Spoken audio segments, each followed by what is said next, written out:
Turn that off. Whoopsie. Long run. You get through a couple of podcasts. Well, thank you for joining us, everybody in person this morning. It always feels better to have the energy in the room when we're around the table, because we've been sitting doing Zoom meetings for a long time now. So it's good to be here. Good to be here with you. I'm going to ask that Sonia do a roll call so that we know who all is present officially. Sandy, Yo. I'm here representing SOAS. Julie Seastrom. You know she's online, Dana. Can you see what people are doing? Stuff in the corner. Let me see. No, I don't see that she's online. Okay, so I see 7 people.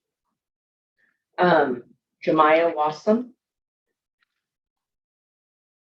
Valerie Switzler. And then I don't know if Diane is still the representative from Burns or if she's delegated that, but Burns. I'm here and we're going to try and work through official delegation with the council in the next couple of weeks. Thank you. Thank you, Diane. Michael Cherry. Susan Disneyland. Michael and Angie Blackwell will be absent today. Was that Angela Fasana? Yes, it is. Okay, great. Becky Cantrell. Marsha Frost. Okay. Jennifer Jackson. Melissa Montero. Here. Lloyd Commander. Alyssa Lane Keene. TJ Cooper. Jamie Crane. Here. Elizabeth Smith.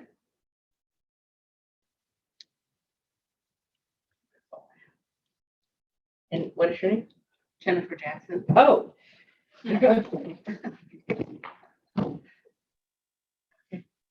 Val's online now too. Okay. Morning, Val. Yeah, the quorum. We have a quorum. Beautiful. So we do have an agenda. So let's just move through this agenda as we progress through the day. So we can tell updates. Dan. Oh, well, wait a minute. Do we need to go around the room and do introductions? I think that would be appropriate. Why don't we start right here? Hi, everyone. My name is Chris O'Grady, she, her. I am the legal affairs manager here at DELP, and I am also a member of the Monacan Indian Nation. My tribe is. Cheryl, nice to have you. Jayla Wheatley, Sonia Wanamshi. Hello, I'm Sonia Moody Jurado. I'm an education specialist for the Confederated Tribes of Siletz out of our Salem office. Sandy Henry, she, her. I'm the education director for Cow Creek Band of Umpqua Tribe of Indians. Becky Cantrell, I'm the education manager. Morning, Alyssa Chapman, the director. Dory Hauser, chaplain for security at Dell. Good morning, Paulina Whitecat, the Tribal Affairs Director here at TELC. And thank you all for being here. So I'm glad you're all here. Good morning. My name is Jamie Crane. I'm the Director of Education and an enrolled member of. Nice to have you. Thank you. Oh, me, Melissa Montero, I'm the Plymouth rep. Waklisa Del Hess is Jennifer Jackson. Hello, my name is Jennifer Jackson, and I'm the director of the early childhood programs for the Klamath Tribes. I'm Kate Dennison, I'm the government affairs manager, and I feel really fortunate to be able to assist with the work that. Nice to have you, Kate. Dana Castano, I'm the OTELA liaison, Oregon Tribal Early Learning Alliance liaison, and a member of the Turtle Mountain Band of Chippewa Indians. And I think we can say hi to people on Zoom.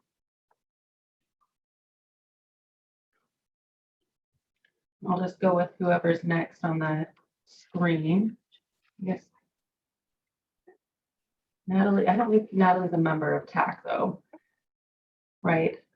Okay, we'll move to Diane then.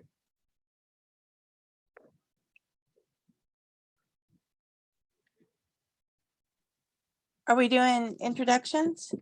Yes. Oh, okay. Ana Diane Timan, me Naniada, no Wadada Kunoa, I'm serving in the capacity of Culture and Heritage Department Director in this meeting, and I'm a member of the Burns Paiute Tribe. Shawama, good morning. Thank you. Okay.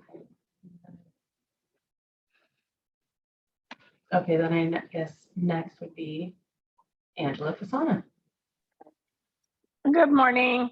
I am a member of the Tribal Nation for the Confederated Tribes of Grand Non and serve as their Education Department Manager. And Val. Yuktikadu Naika Shawa Shliu Lamhayat Naika Itchliu Bashton Ungi Valerie Switzler Kwankwanin Kia Dikant Stimon Kosha and Kia. Just want to say thank you for today and getting together. My name is Lamhayat and my English name is Valerie Switzler. I serve as the General Manager for the Branch of Education in Confederate Tribes of Warm Springs. Is that all this online? All the TAC members online, yeah. Unless anyone, nope, nobody else has joined. As I said, the other members online are, Let's go backwards. Other people online, starting with Rebecca Brown. Good morning. My name is Rebecca Brown. I'm from the Oregon Home Visiting System Coordination Center. Thank you. And then Natalie Jackson. Good morning. My name is Natalie Jackson. I am a child care provider in Ashland, Oregon. I'm a member of the Klamath Tribes, and all with the exception of one of the children that I watch are Klamath Tribal members. Good morning. good morning. Okay. And that's everyone. Nice to have you. You're very fresh in your job, I think. January, yes. Yeah. I was just saying, I'm dealing with a lot of staffing issues since I began, so I'm finally getting to get out to meetings, but basis of the emails. Very nice. It's very nice to Introduce have you. myself to people. Yeah, very nice. Very nice to have you in the room. Okay, so hotel updates. What do you think? All right. Well, there's two topics I wanted to touch on. So the first one is the statement of work. I shared out the last year's statement of work from the OTELA agreements, as well as this year's statement of work, which is essentially a continuation, just a cleaned up version that makes it more explicit of that purchases for childcare and early learning needs are allowable, for instance. So the same flexibility is there as before. And I just wanted to make sure everyone had the chance to share some feedback on that before we move forward in the rest of the procurement process. So once I have everyone's go ahead and everything has been incorporated and changes made, then we'll get it to our procurement department, who will work with the Oregon Department of Justice in getting that ready to go out, and then it will be sent out to everyone, all the 9 tribes. So for the remainder of this biennium, so the agreement will go January 1st, 2024 through June 30th, 2025. It's right under 70,000 per tribe, so 626,000 in total to finish out the biennium with the agreement that ended on December 31st. So we're just looking for if anyone has anything, if they've gotten a chance to review it. So please let us know. So far, we've gotten a little bit of feedback about the administrative cost cap. Yeah, so that's what we've gotten so far. And so I know Paulina and Alyssa are aware of that. Yeah, it's at 15%, as I remember reading through the agreement. Yeah. And so do we feel that there's flexibility there if we have a federally approved indirect cost? That's a good question, because since they're state funds, so if they were federal funds, yes, we would have that flexibility, and that was there in the last biennium when there were federal funds, but now that we're just state funds, we have to change our policy as dealt. So it might be part of the tribal consultation policy that Paulina is working on. Alyssa, do you have anything to add? I know we talked about that before, about if we have a tribal order learning fund, one of the key components needs to be honoring the federal rates that the tribes have negotiated with the feds. And so that is something we will make sure gets built in. And as we're talking about tribal set-asides generally, so if we have a preschool promise set aside, for example, making sure we can bake in that same flexibility there. We're still looking at what it would take to make those adjustments with these dollars. And so I think what it'll come down to is timing. And I know that we're already almost done with the first half of the biennium. So we're going to continue looking to see if that's something we can adjust. What we would also like to do with set-asides generally and with the tribal early learning fund is be able to factor in at least an average of what the indirect rates are for all of the tribes, and making sure that, so say we have 200 preschool promise slots. If there's an average of about a 50% indirect, it's not that only 100 slots are available. We want to make sure we budget to say that you get 200 slots plus the 50% indirect factored into the budget on top of that. So we're also looking at how we can really redesign our program funding formulas to account for the higher indirect rates that you all have without reducing the level of service you'd be able to offer. And I assume that will be a larger discussion with other players around the table. Yes. Yes. I'm sorry, you again are with, I'm with the Department of Early Learning and Care. okay. Yeah. One of you was looking at me pointing fingers. Sorry, that wasn't what I meant. And you're with, Delk. yeah, okay. For some reason, I thought we had a procurement person in the room. We don't. We don't, not Okay, today. Okay. Yeah. Never mind. Okay, and I'm assuming, again, that these, because they're state funds, then the same kind of requirements that were on the grants dollars that we got last time, but covered what we could use and what we couldn't use those state funds on, correct? Mhm. Everything's going to remain the same. Yeah, Okay. exactly. Yeah. The goal was to just, we'd heard that you all liked the flexibility, Yeah, so that's we nice. we kept that consistent. And then I think as we go through today's conversation later, figuring out what we want codified and what stays kind of broad, and so we'll get into that. But yeah, so we wanted to really copy paste and just update references, ELD to references to Delk, and adjust for the general fund. Okay. That's pretty much it. Are there any questions around the room? On Zoom? There is. Got a hand raised? Yep. Valerie. Valerie. You know, I always have questions. So, you sent the statement of work out, which I reviewed. But what I'm wondering then is, am I to understand in the statement of work that the grant agreement will remain the same and will retain the same language as you're new, but I'm sure that Alyssa is aware that it takes months to get through tribal processes, especially if language is changed. And it took 8 months for the last contract of ours to be negotiated. And so, with that kind of time frame, it only leaves a little bit of time to spend the money.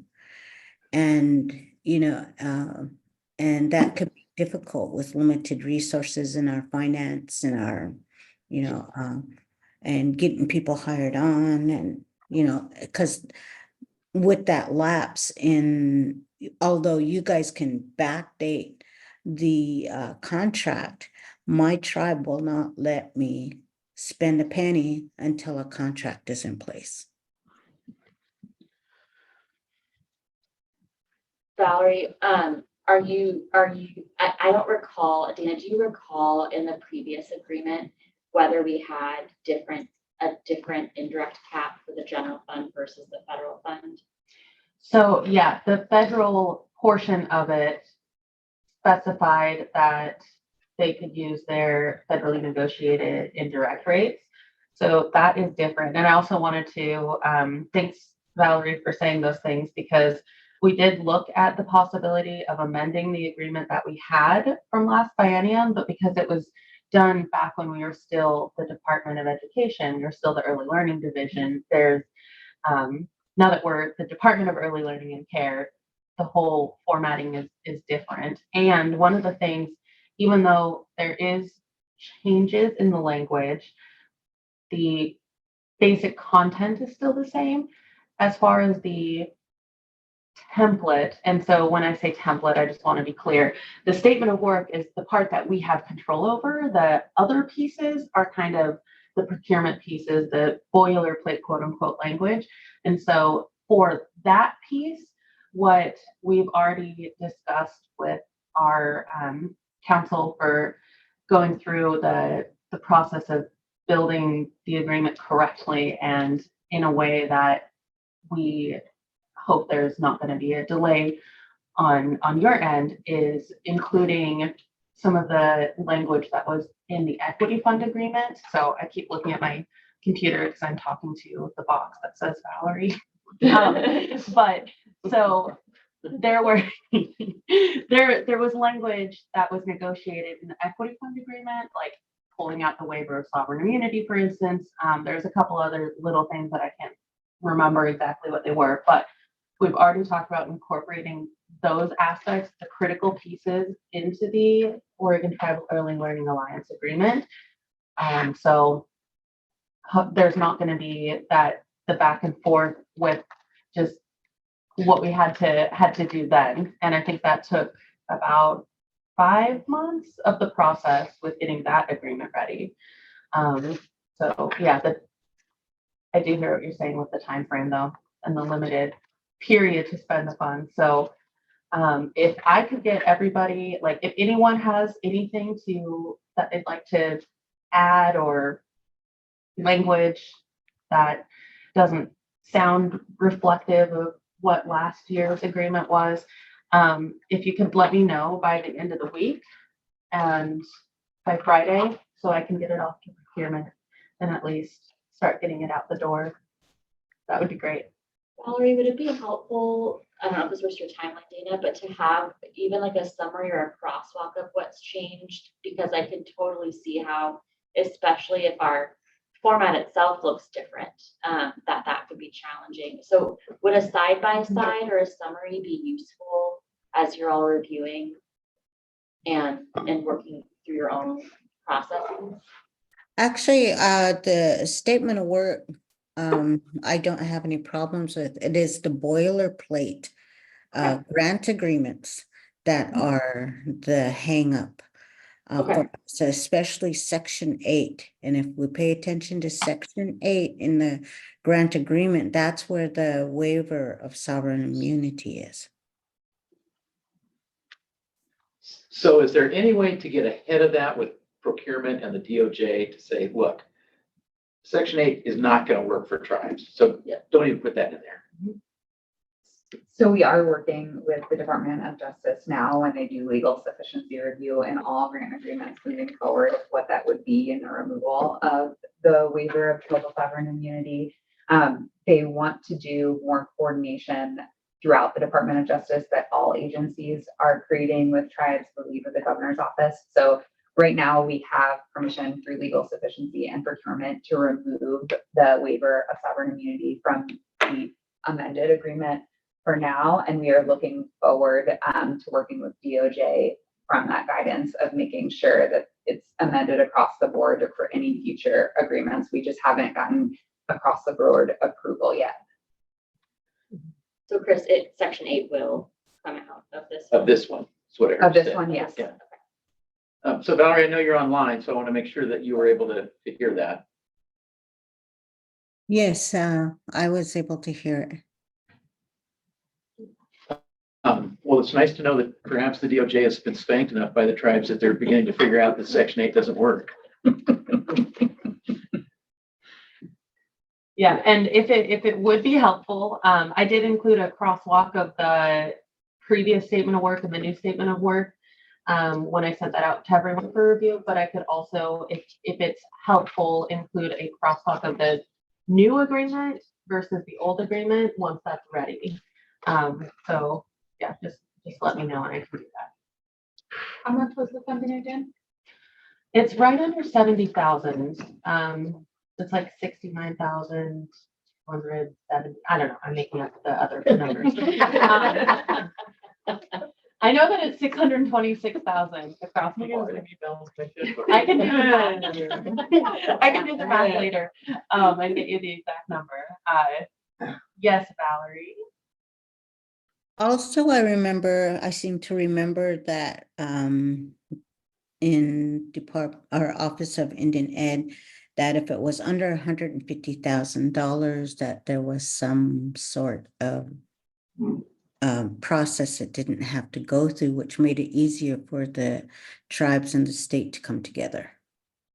And I can't remember if you might want to reach out to April and find out what that was, but it did make it easier, and I was able to get grants through, within a couple of months versus 5-8 months. This last one that I worked with HEC took 8 months. So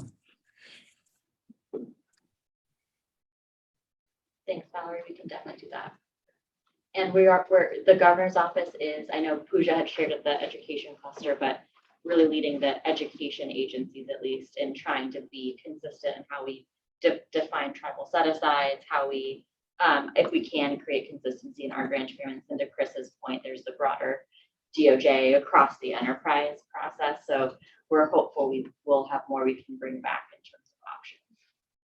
Yeah, I think that 150,000 piece is in reference to whether it's a small procurement, large or medium or large procurement. And so there's a threshold where it doesn't need DOJ review, but I think because collectively all of the agreements are over the 150,000, it still needs to go through the DOJ review.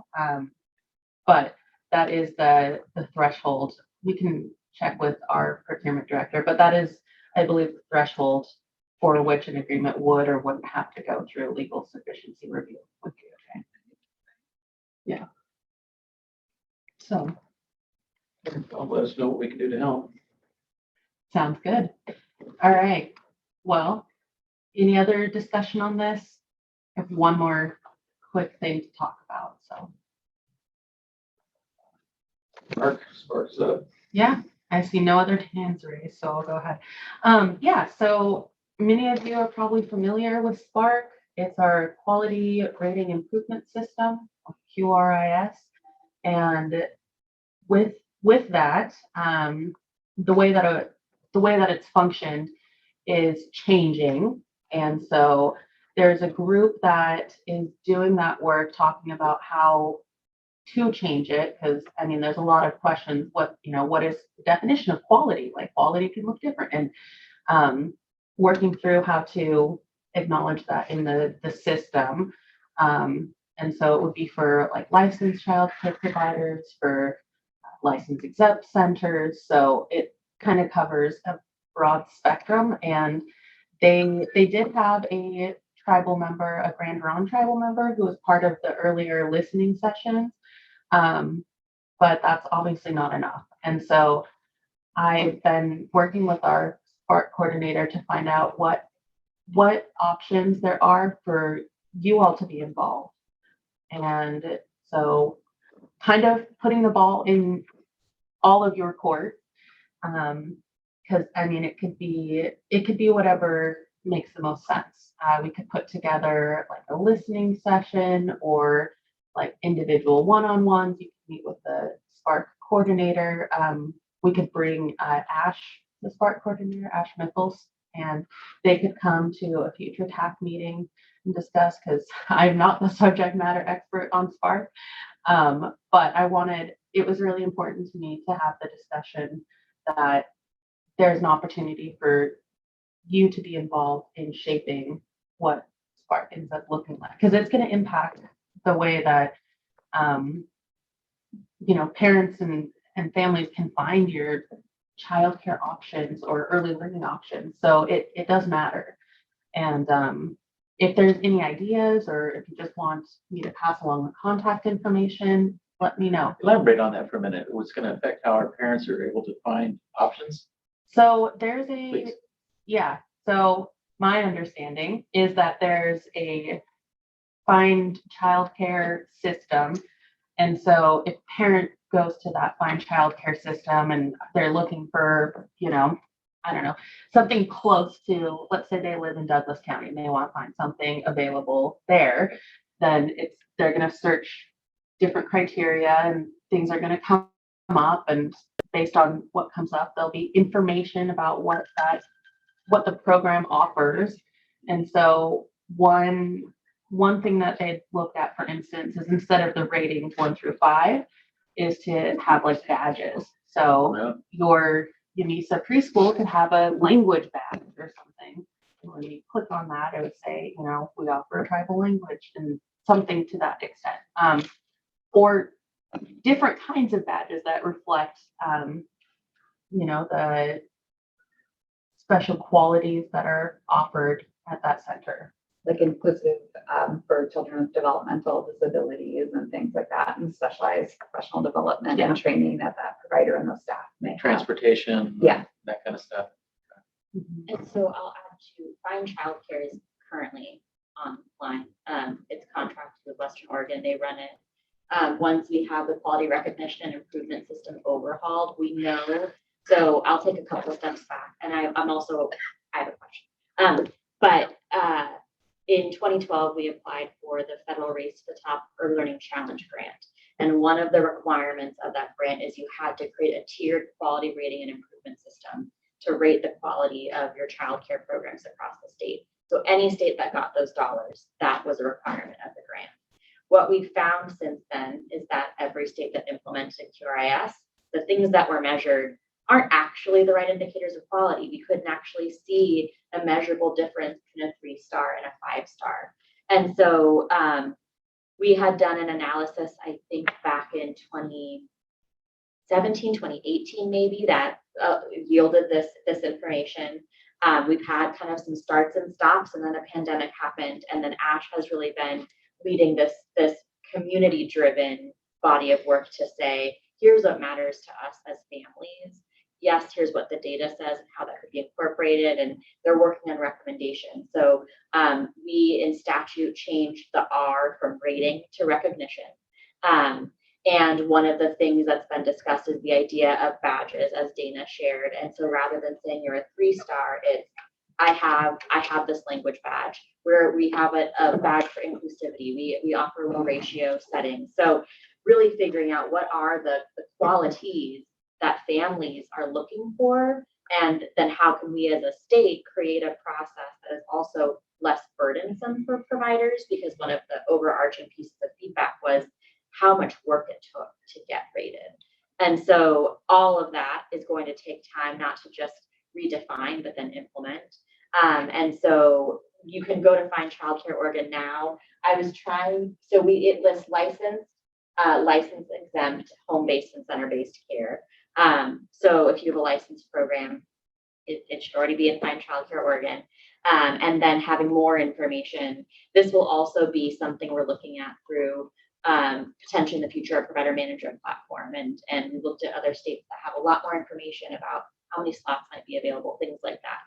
So with that, a question I actually have is that something that we should be doing, a Dear Tribal Leader letter around? And really, I think about the Ed cluster, and is this something that we really should be doing formal consultation, or do you all want to kind of go back to your tribes and? Well, it does raise some questions, right? Yeah. Yeah. Yeah. So are we gonna? Will they? A couple of different questions. One is, do you have parents then on this in the group, the stakeholders, because that's going to drive what's important, and what's not. And then, we're going to get badges for tribal. That'd be a question. Do you want to? I think too. How much involvement? How I think about the conversation you have with Grand Ronde, with OPK, Preschool Promise, and Tribal Head Start and license programs.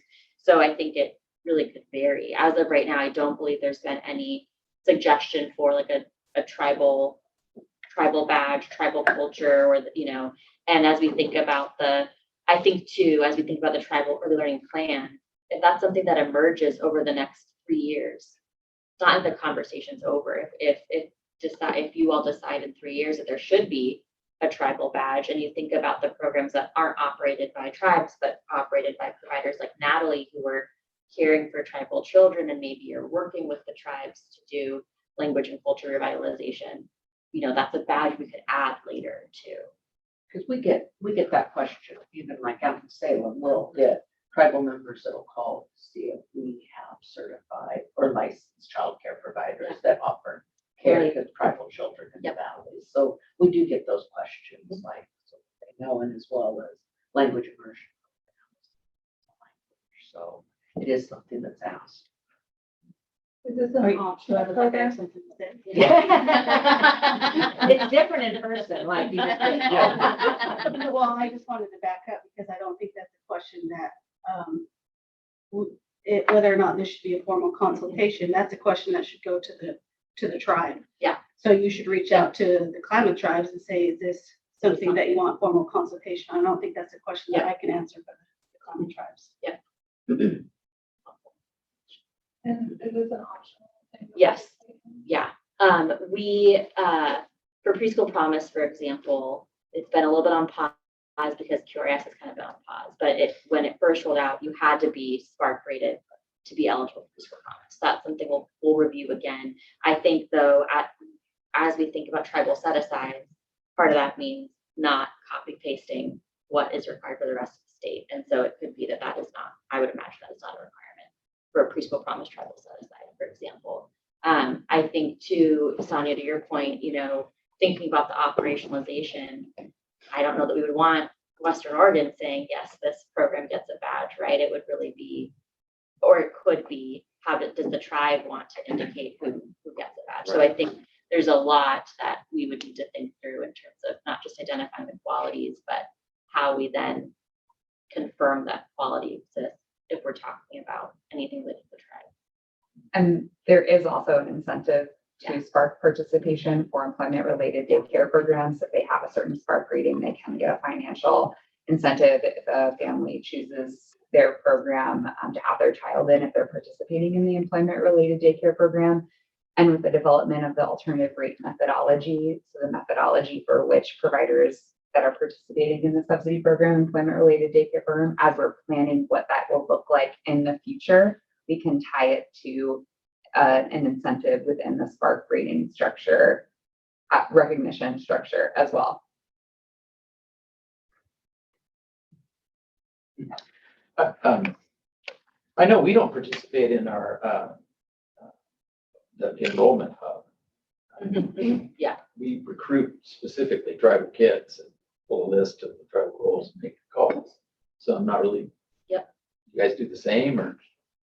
We do our own enrollment. Yeah. So we don't go through the hub. Yeah.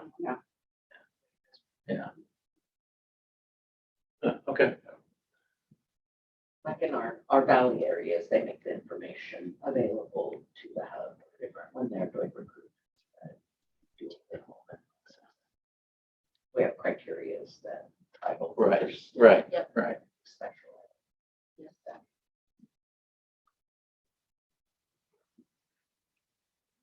So I would think that would be something to consider when you're issuing us badges like a Subaru. Right. It's a long drive, had a lot of time to think. Yeah, 2 hours in the car by myself. You had your podcast. I did. Murder, She Wrote, or whatever it was, yeah. Okay. We can reach out and kind of see if there is desire for consultation. And we can work with Ash on kind of a recap of what's been done so far and sort of the overarching purpose of Spark so that you all have that. Yeah, I'll share out, there's a link, there's a website for Spark redesign process and kind of go through like what they've done so far. So I can share that out also, That'd be good. with like a, when we do the recap. Okay. Well, I have help for this one. We're moving on to the next, unless there's any discussion. So quick check there. There's any, no hands up online. All right. So we're gonna look at the statute for the Tribal Early Learning Hub. And so the purpose of this is to look at what is in there and explore maybe what changes we might want. It could be additions, it could be revisions, taking things out,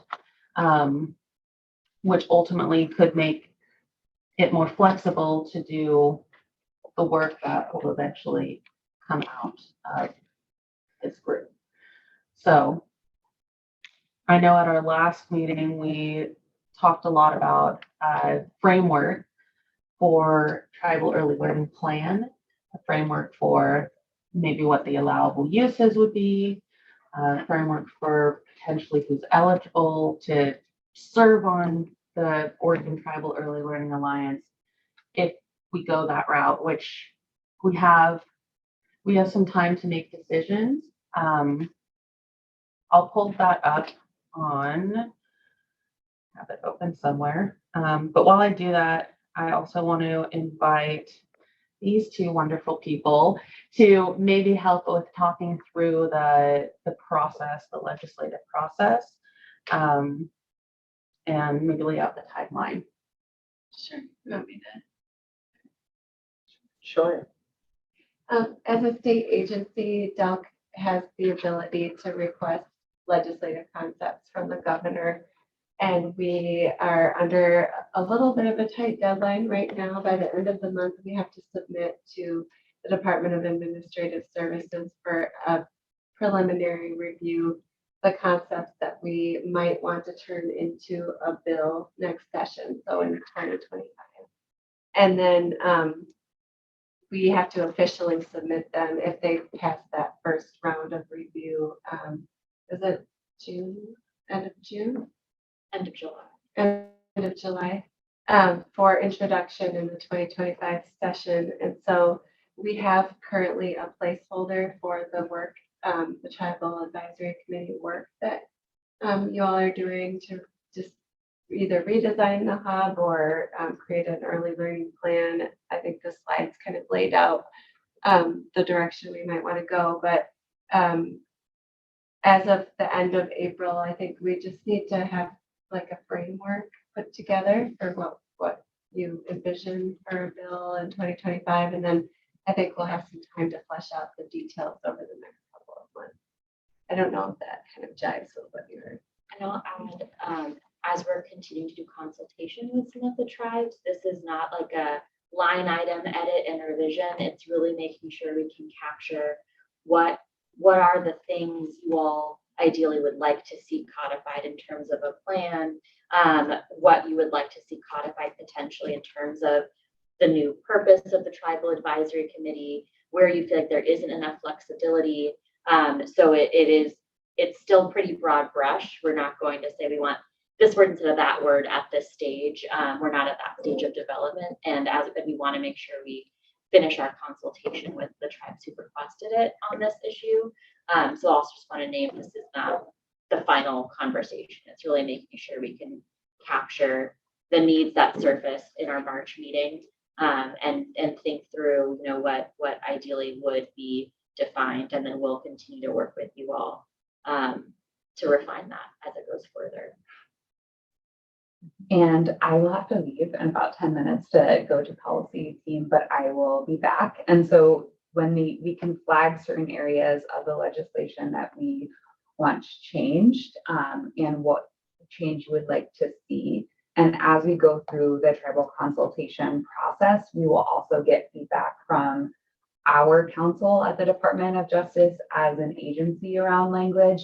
And then even if you don't have a quite idea of how you want something to be said, but you know you want part of the statute to do something differently, we can bring that concept to the Department of Justice and to the Legislative Council, and they can work on different versions of the language. So in the month coming, more on the actual language of the legislation. And if you're thinking about how we can codify some of the work moving forward, the legislation really gives us the tools and materials in order to make, I'm going to make this culturally relevant, a longhouse, but doesn't tell us exactly how we have to make the longhouse. And then we have the statute that you want to carry out the work that we have moving forward. And then for further codification of the work that you want to do and you want to see, here we can also then work on rules as an agency and how we're working with the tribes to carry out the Tribal Early Learning Plan and the Oregon Tribal Early Learning Alliance work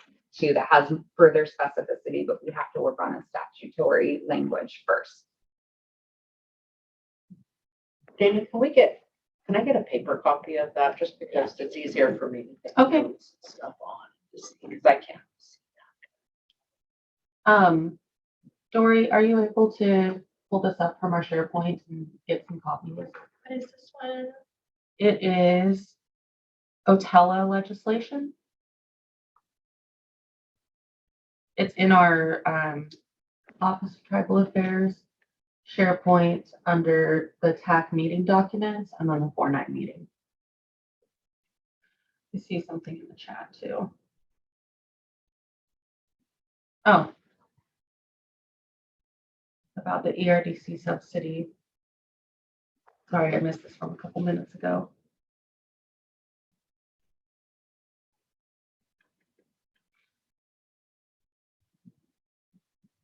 Can you read the question out loud? Dana? Yeah. Because we can't see on the screen. I am ERDC subsidy regulated. I live off reservation. However, the students I watch attend a school that offers HB 13 in the curriculum. We have access to language class through the school district. We attend SOED Culture Night on Tuesday and Thursdays, and we are close enough to be able to take the littles to our powwows and cultural events in Klamath, other local powwows, and or just some FYI from my daycare that is run by a tribal member serving tribal children.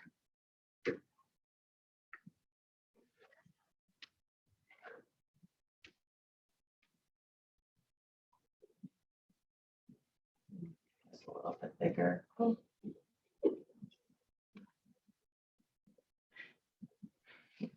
Okay.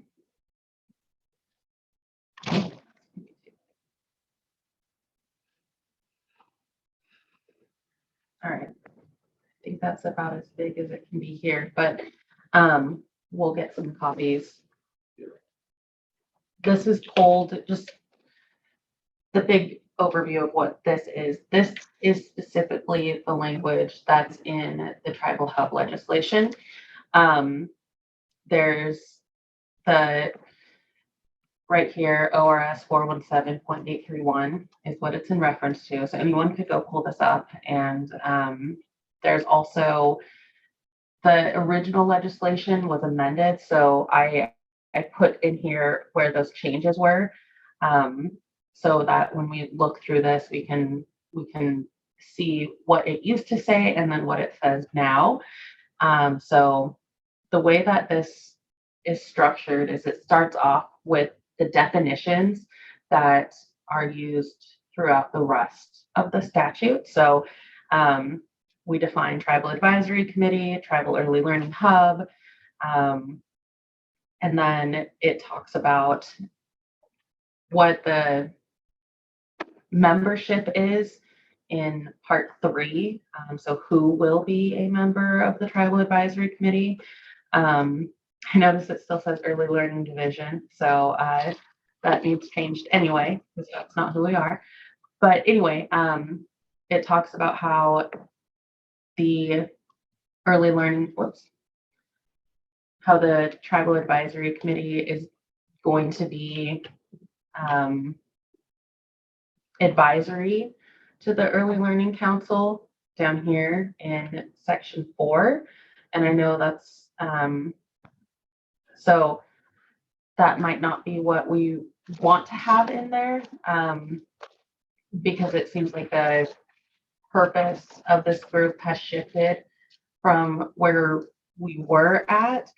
And also, just so everyone's aware, and I'm probably not going to use the right like legal terminology to describe this, but this section right here, the fact that the Tribal Advisory Committee is an advisory group to the Early Learning Council. That's how we are defined as a public body. Say that again. I don't know if I can. Okay, so You're specifically interested in what made us a public body, which made us then subject to the rules of public. go for it. So the Early Learning Council is the governing body of the Department of Early Learning and Care. And because the Early Learning Council is our governing body, and this committee is an official committee that actually gives recommendations and votes on things within a forum to bring towards to advise the Early Learning Council as the department's governing body. That's what makes these meetings subject to public meetings laws.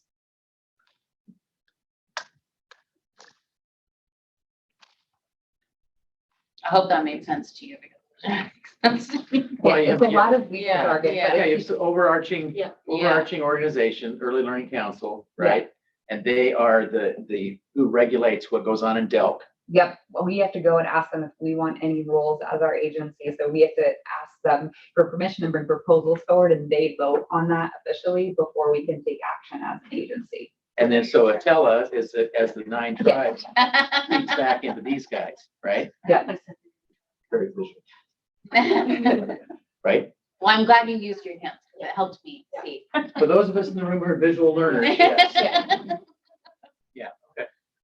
Would it be helpful at all to review the slides we came out of the March meeting with, where we kind of said the preliminary hopes for the work? I think so, to kind of Yeah. reset. Yeah. So we know, yeah. And since Angela changed positions, we currently don't have tribal representation on that. Because she was on the Early Learning Council. Council, correct, yes, yes. No, you're fine. Thank you. It was good meeting you.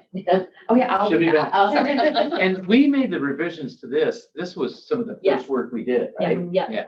yeah, so that, those crossed out, that is how, anything crossed out is how statute currently reads. And that was a result of Those early discussions Yeah, when we first. we introduced another bill to Mhm. clean it up. Okay. Yeah, so real quick before I pull up that other slide, when the change was made in 2022 to the original legislation in 2021, one of the changes was the requirements of membership going from 25 members to 21, which was basically removing parents of children who were enrolled in services, and added the in consultation with the 9 federally recognized Indian tribes of this state. And so you can see the strike throughs and so, and then this part was pulled out. And so that was this section right here. As well as that the representative from the Commission on Indian Services would be a non-voting member, which makes sense. So moving over to what we discussed at the last meeting on March 13th. This is the slide deck that Alyssa created, which kind of captured the key points of the discussion that we had then. So Has anyone Yes, from the absolutely. commission ever come to one of our meetings? I have to say, In the very beginning, they did, I think once we became non-voting though, they stopped. So that is something that we could take out. take out. And I think given what was discussed last month, that would, if this becomes Otella an advisory board, it would, I don't know why the legislative Indian services would be a part of that. So that is something we could desire.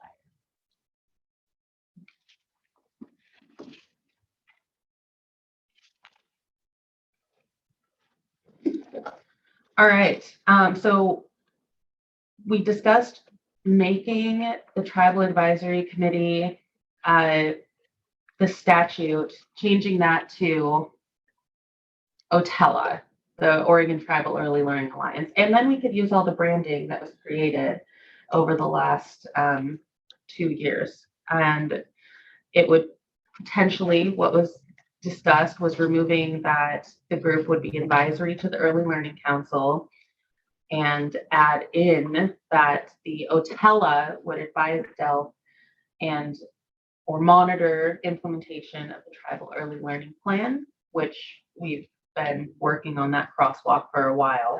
So, And so yes. before we put through too quickly, so then, it was my understanding that the TAC was always going to morph into the OTELA.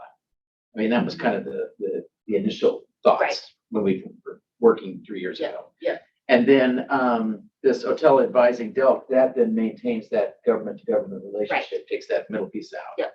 Okay. And gets rid of the council connection triggering the requirement that all of these are public, because instead you're advisory to us and we still have a layer above of, we would have to then go to the early Say learning. that again? So we would de-link you all from the early learning council because that's what's triggering this being a public body. And instead you're advisory to DELC in our government to government relationship. You all tell us. And that takes away the, Public here. oh, okay. Good. Okay. Which would track with other, there are a lot of people we meet with that give us feedback, advice, I think, especially with the government to government relationship, with the tribes in particular. We'd work on crafting that. So I think it is different. Okay. I would say with this next bullet, revising statute, this was the conversation, and I want to emphasize that we're still in consultation with some tribes. And so right now, we're not plowing ahead with everything. We want to make sure we are moving forward as directed as DELF. But the hybrid model that was discussed included the recommendation to remove a tribal hub and replace. What we can do today is, again, we're not going to line item edit the statute necessarily, but really focus on defining what we would want in statute around a tribal early learning fund and a tribal plan, regardless of the tribal hub structure, because we know there is a lot that's already been done in terms of your expectations for us when it comes to early learning and supporting tribal nations' efforts to serve your kids. And these were the preliminary allowable uses based on what had surfaced as priorities so far. Needs, what we put Yeah. forward as needs. Yeah, and so we could think about, do we put all that in statute? The benefit of that is you are stating unequivocally that these are main components of the dollars, and it could be a not limited to. The more you put in statute and the more exhaustive the list, that including but not limited to gets harder. DOJ gets less flexible, right? If you have a list of 40 things and this isn't on it, it becomes harder to say this wasn't an exhaustive list. 3 doesn't feel exhaustive, but that's just something to think about in terms of how much would you want codified versus making sure we retain the flexibility through our grant making processes, our rule making processes, for example. So statute isn't the only way, but it's also the most durable. And I know Valerie has shared that goal of making sure this stays. So statute is going to be the hardest to change. Rule still requires multiple levels of approval. Our grant agreements and policies are obviously the most subject to leadership and personal choices depending on who's where. So there's pros and cons. Yeah, and I want to add about the statute being the most hard to change is what we had talked about over the last couple of months was the longevity of a tribal hub. And so that there's also, if we did a hybrid kind of model like this, there's also longevity there, because not only would we have the tribal early learning plan, there's also the tribal early learning fund that would be part of the plan, and that would all be codified in statute.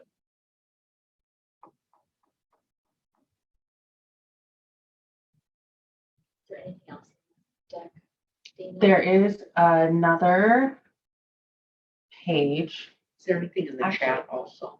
I see. No, there's, Okay. I dropped the links in the chat and. So, and this kind of is what Alyssa said, is how prescriptive do we want to be regarding allowable uses? Also regarding the Otella advisory body membership. I mean, what that looks like and how specific we want to be. Obviously I mean, we can look back and see with the previous HB 2055, the original tribal early learning hub legislation where it said who the members were going to be, that had to be changed, right? So that had to go through an entire process with legislature to pull out some of the membership requirements. So there's, And then this was created. This is Yeah. what the tribe said, no, we don't want it. This is what we want to have. Okay. And you could, so it could be, for example, you could say that the new Otella will only be no more than 30 members. And the membership isn't, right now it's broken down by, count ELC member, ELD member. It could just say, in consultation with the tribes appoint up to 30 folks collectively. It could be that you want to name early childhood education program staff or language and culture staff. It could be that you do want to name an official DELC representative. So you all can decide how our early learning council, it says you have a representative for each congressional district, a tribal representative, and someone who represents the workforce of early education. So like there are different levels of explicit that we can be in statute. It could just be as simple as capping how big the body is. If the size of the body doesn't matter, it could be naming the types of representatives. It could just be that DELC must consult with the tribes to name membership. It really can span the gamut. So the way ODE is American Indian Alaska Native Advisory Committee is that there's direct positions for the tribes, and the tribes delegate who they send, who their representatives are. And then there's regional representatives that can be educators or tribal employees or communities or elders that work in education. So like sometimes they'll shift the Portland, I think, and they have an OIA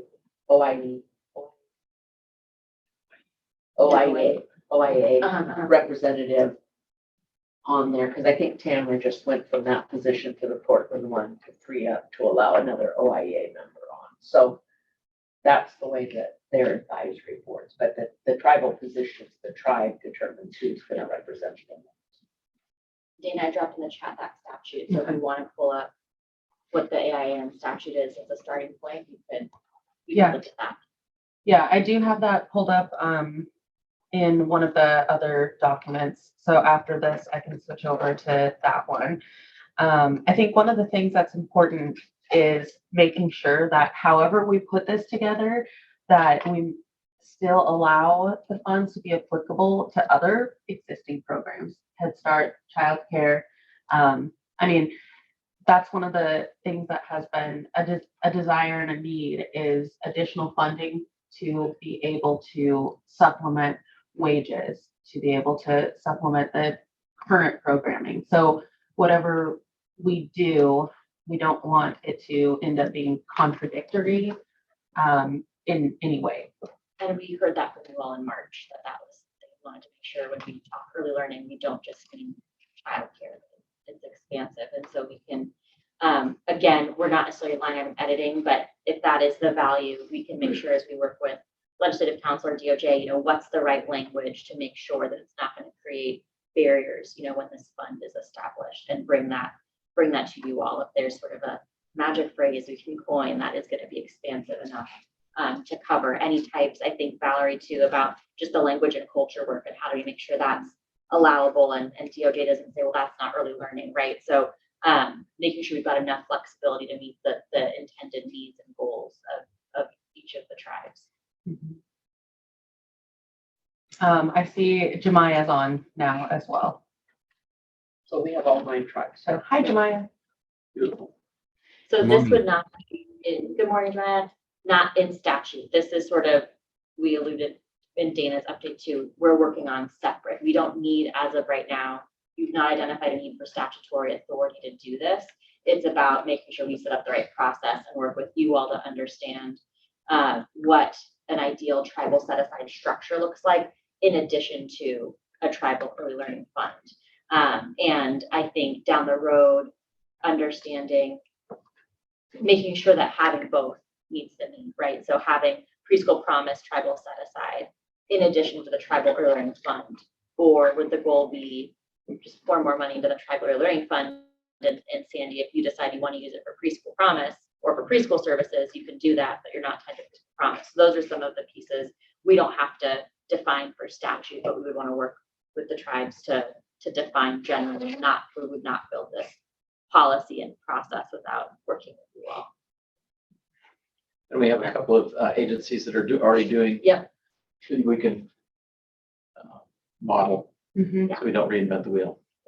Anyway, if you work with Julie Johnson at OHA, but she's really Yes. cool. Yes. So she's been an amazing partner, sharing all the resources she has, and she's met with all of the education agency staff to walk us through not just the consultation policy OHA and ODHS adopted in the fall that names tribal set-asides, but also how they've operationalized tribal set-asides, how they factor that into their legislative processes, how they use that to give input and request amendments. So a lot that the governor's office and Pooja are leading those conversations so that DELP doesn't do it differently than ODE, but we try to approach it in a similar way. And that works really well for them. I mean, because sometimes, we'll get additional funds because they get more Right. funds than because of the way that they write it in our prevention. Yep. We'll get an Right. increase or, Mhm. it's wonderful. A lot of flexibility. Mhm. So how does that governor's task force that they just set up, how does that go fit into this? That's a good Yeah. question. So we're in the early stages. Part of this, to Chris's point, is waiting a little bit on DOJ as they kind of organize themselves and how they plan to approach it, so that we're not creating even longer timelines. We don't have to revisit tribal sovereignty waivers every time. But we have a meeting set.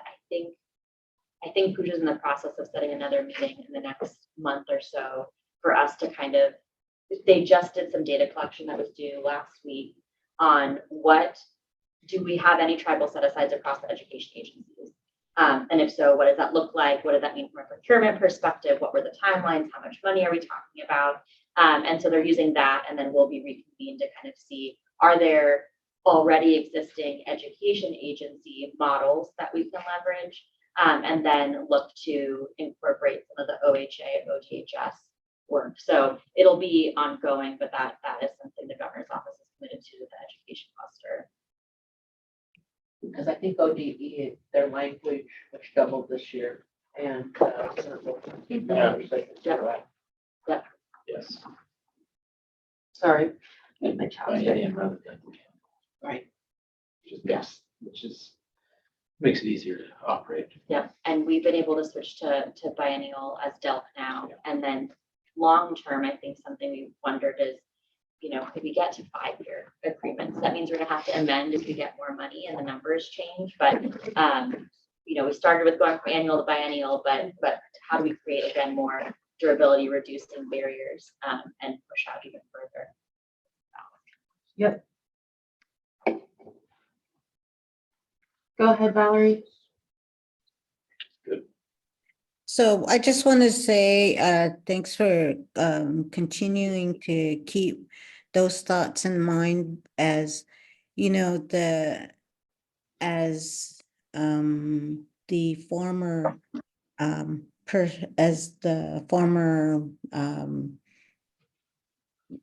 branch manager that oversaw of Head Start and daycare. And those monies, although they say, oh, and you can use it for language, but it's really up to the directors and how they understand what best Western research is, or, you know, those models. And so as we venture more into language and cultural revitalization for the tribes, because I can't think of one tribe that is not doing something in that arena, that this provides an alternative to continue to hold those kind of those enrichments, as long as we can be partners with those folks as well. So I do appreciate that that's being kept in mind as we go further and discuss. And maybe do preemptive in gathering information from like A&A grants on the importance of preserving and teaching tribal languages. And I think Esther Martinez has a lot of information she has a future, and they do a lot of grant research on language, and that it would be really important to have those, because, you know, they say the earlier children are taught the longer, and they really, you know, learn at a faster rate. And those are things too we can include in the tribal early learning plan. We don't actually need to codify that, although we can, but what is sort of that preamble? What is the grounding heading into what the metrics are, what we're measuring, what the goals are, but making sure we're grounding in that context of language revitalization and culture, the positive effects on child development and all of that as some of the why for the tribal early learning plan. Well, it actually goes right along with what ODE is doing with the language grants and the importance of them. And they've doubled, they're not being reduced at all. They've doubled, so they realize the importance of what the tribes are producing in the way of language. So it's actually just in alignment with what the K-12 system is doing. So Wonderful. The last piece I want to highlight of this before we switch over to looking at the other legislation is the role of Delk's Tribal Affairs Office. And so we talked about obviously the purpose, government to government consultation, as well as we can provide some additional support, connection to other resources like professional development, or if there's something else like assistance with preschool promise or something, I don't know. But that would also be part of what our roles are, because we did look over, actually I should probably pull it up. We did look really quickly. Of what the different roles would be. And so kind of delineating of which group is going to be doing what, how often it would meet. But Dana, wasn't this created before the March 13th meeting? I think that was our attempt. So I don't know if that is incorporating everything. I think it is in regards to the Delk Tribal Affairs Office. And so that's right here of what we would be in charge of, Paulina and Dory and I. So that part is still accurate. And so I'll just highlight this piece. And read it out loud. Dana just had to read it. Absolutely. So the purpose of Delk Tribal Affairs Office, proposed legislation and the policy option package to solidify tribal early learning hub or fund with dedicated funds for professional development and language and culture per the direction of, and this part is probably maybe needs to go away because of the conversation on March 13th. And then provide TA and consultation as needed in leveraging the Tribal Early Learning Fund or Hub. So I'll add that in there, and this is accurate.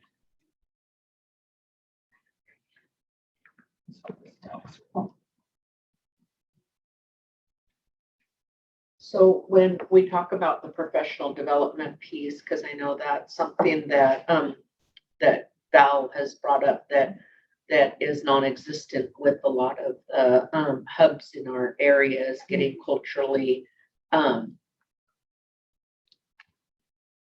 professional development, you know, that, and language, would the funds for professional development stay within the tribal affairs they would maintain, or would those go to the tribe as set aside funds to do our own professional development? Because I see the value, and that was kind of where the hub, one of the things is that the hub could provide professional development for all of the 9 tribes, so that you're learning best practices from each other. So now with, if it's a fund, would it go into those set aside dollars for the tribe, and we would have to then come up with our own, or would it stay within DELC that it could be offered that the tribes could then participate in? I think we can design it however you all want. And so it could be that there is funding that stays with DELC just for us to contract with, like Northwest Native Chamber, for example, to provide. I think the OTELA advisory body could say, these are the types of professional development we need. And then our tribal affairs office would say, great, go through the procurement process, select a contractor, and then deliver those TA supports and professional development services to the tribes who request them.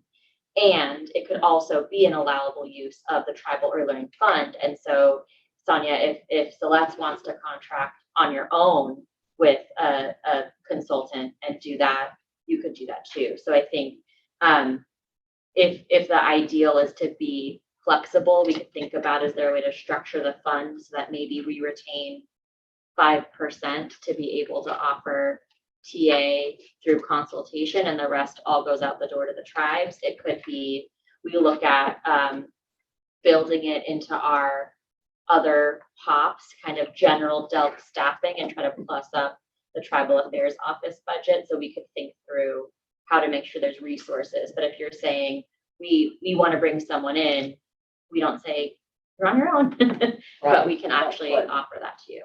I would like to see Yeah. some set aside Yeah. stay with DELC to do DELC, that, so okay. that we could send our Head Start Right. staff and Yeah. other Yeah. to a place to have that training. I think Okay. that's a piece that we're worried about losing without the hub, is that having that professional development, having someone that comes, that understands in the importance of language and culture and best practices that work for families and, you know, parent involvement and Yep. those things. So can we have a check-in Yeah. at this point with the 9 representatives of the 9 tribes about this particular point? Yes, please. Because I want to make sure that it's, that we understand and that you're heard if this isn't the direction we want to go at. So give me the Reader's Digest version. So we could codify in statute that a portion of the funds is retained by DELC to provide TA, professional development, or other requested supports through government to government consultation. Is that, do you want there to be a DELC set aside in the Tribal Early Learning Fund for us to offer those services to tribes? So I'm going to go online and look for little hands to be raised. How does that affect like if you going through the hub or going through the CCNRs for like preschool promise stuff? Because right now there's community view practices that they want you to attend and that kind of stuff. If you keep part of that set aside with that, do we still have to send staff for those, or could we send them, get the professional development that we need for our program? Yeah. And not have to attend those other ones? I think it's a really good question. It wouldn't require statute, but I think that's something we need to bring into the program design. So that's part of the preschool promise set aside for tribes, as opposed to saying follow all the preschool promise requirements.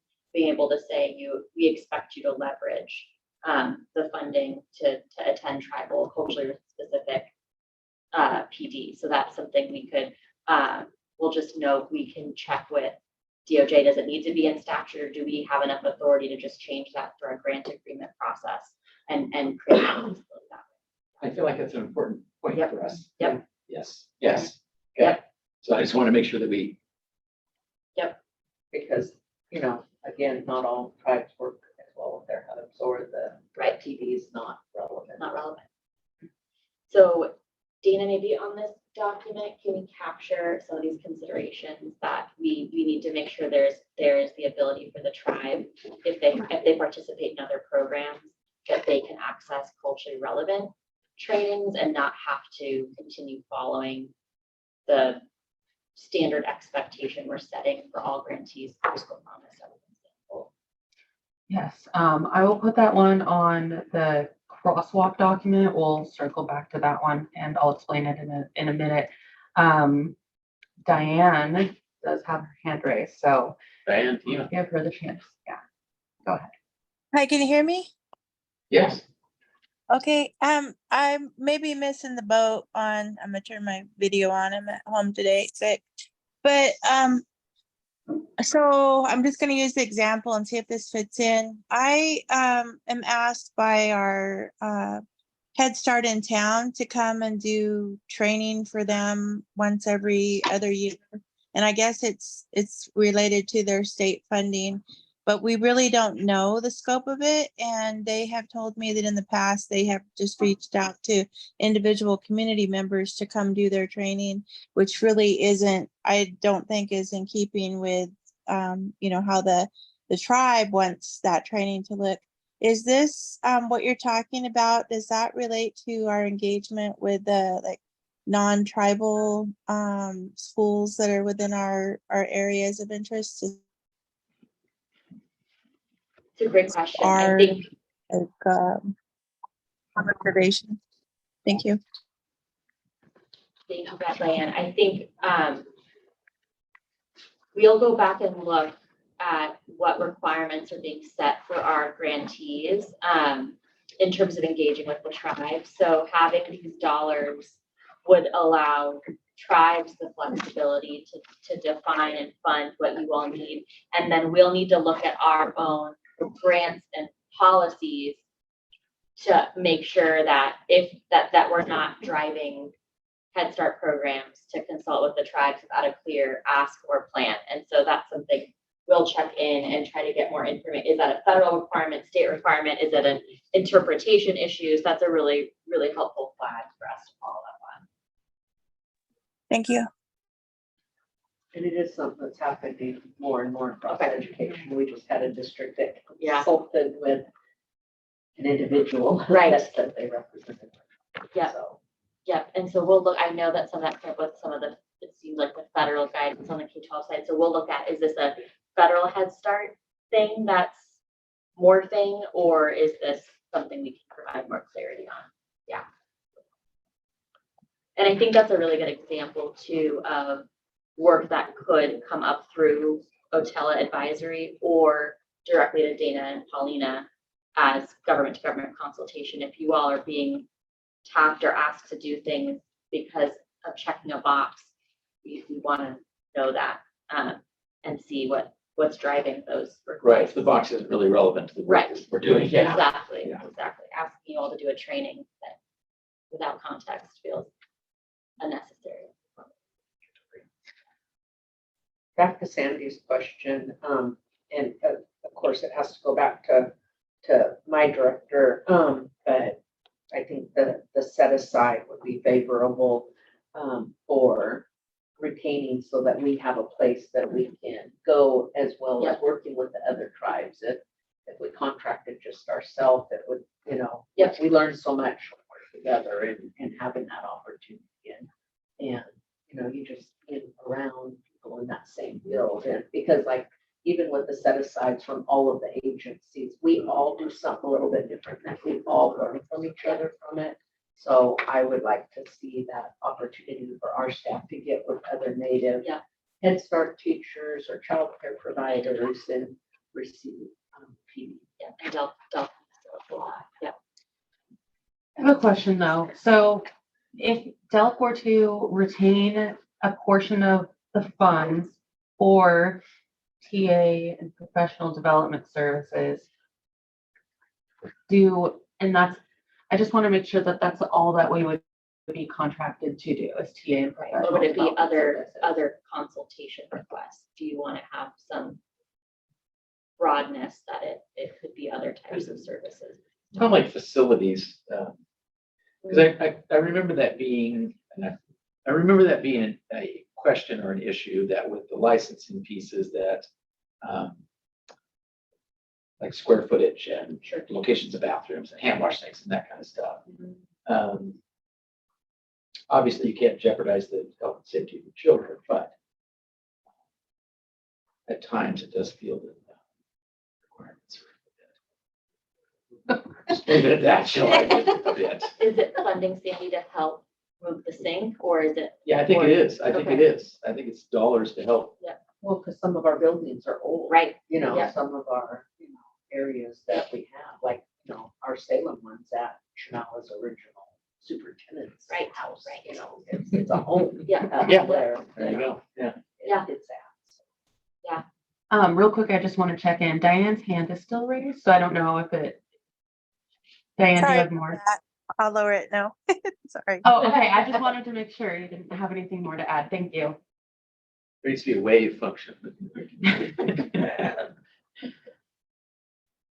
Well, question about facilities though, because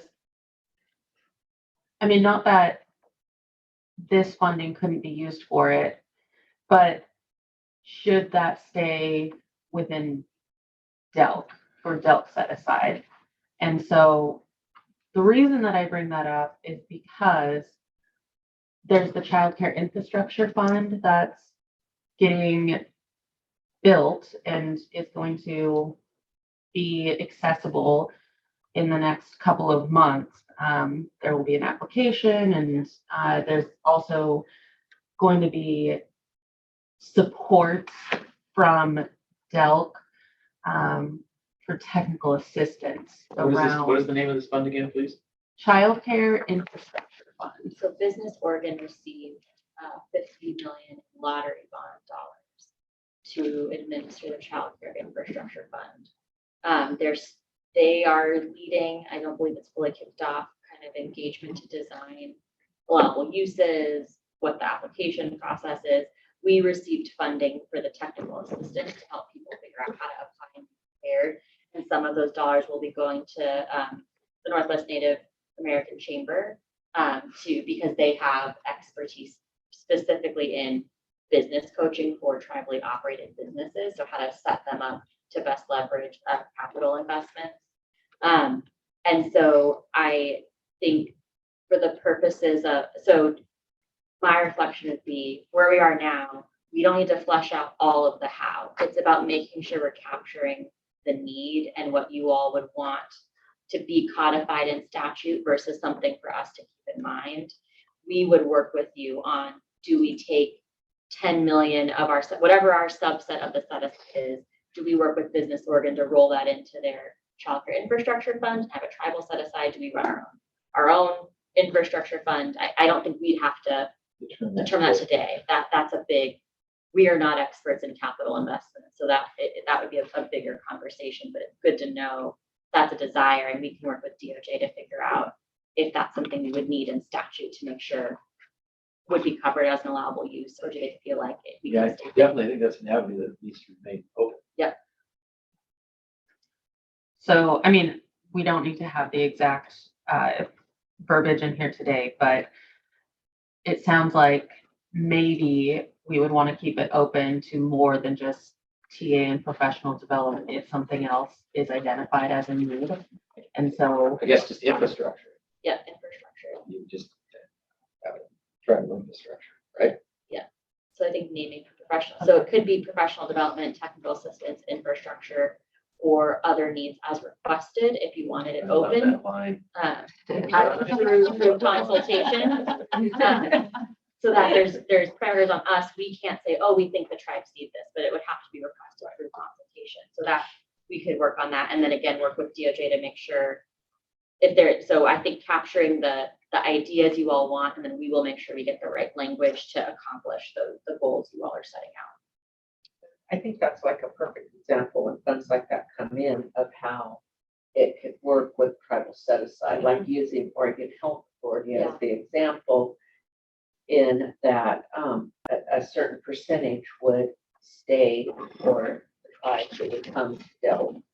And, then that's where we should decide if DELC is keeping a percentage and then the other higher percent gets released, that could be where all funds, all new programs come. And then there's that direct tribal set aside. And that's how OHA works. If they Okay. get new funds for tobacco, from the tobacco tax, then tribes automatically. So that fund changes every year depending on how much money that the state is given to do that. And so that percentage is built in there, then it goes out to the tribes. I love that. It's really helpful, Sonia. Yeah, how do we, through that would have to exist through statute, could be through our consultation policy, naming when we take a portion to provide the services where it has to. Yeah. Okay, so again, checking in with the 9 tribes. We're liking what we hear. Feels good. We're not forgetting anything, but we're not going out down the weeds for a golf ball yet. Good. You're on it with good. That's a long ride.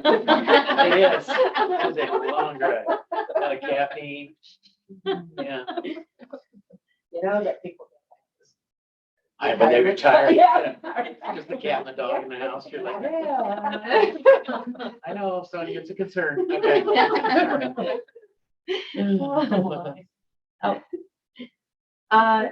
Hey, Val. She made it back.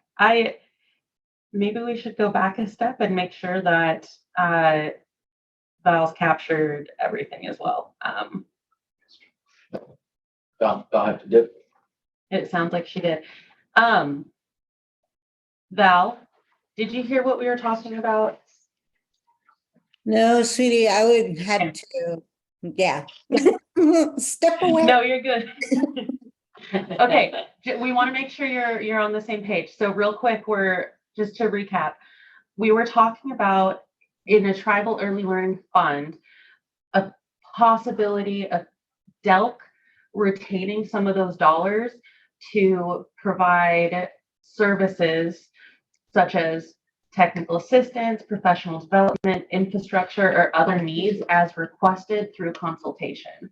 So hypothetically, it could be that the tribes come to a consensus that there's a need for professional development, culturally specific professional development or something. And so we would go through, have the process to procure a contract, and DELC would fund that, and that service would be offered for all the tribes. So it's basically that DELC would be retaining a portion of the funds. Sure. Okay, I'm with you so far. Sorry, guys. No, we're good. Thank you.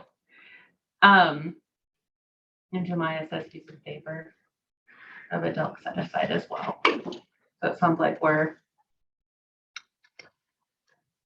good on that, in that regard. Becky nodded her head, so that's good. All right. Okay. So real quick, I just wanted to show this sheet to everyone.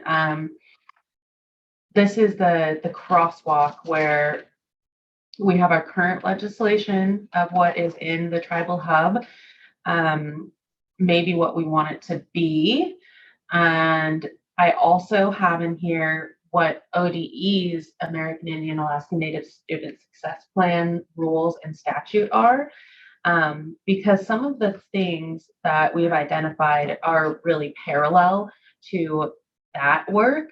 And so we have this in here just to be able to see, maybe what they put in rule versus statute, and to reference possibly some of the definitions or some of the structure of what's in here. And we can share this out as well. And so that's where I'm capturing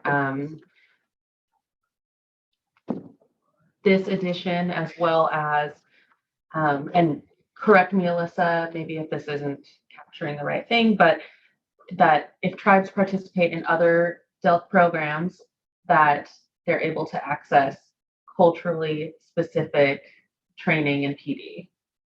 Say in lieu of. So I think the example probably is more like the preschool promise. So in lieu of the required trainings offered by the CCRNR. Okay. That, Jennifer, does that get?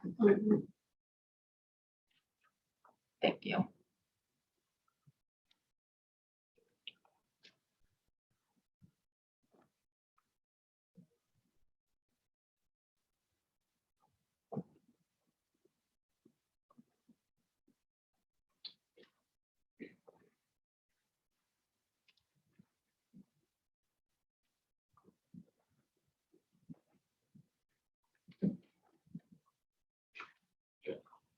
Okay.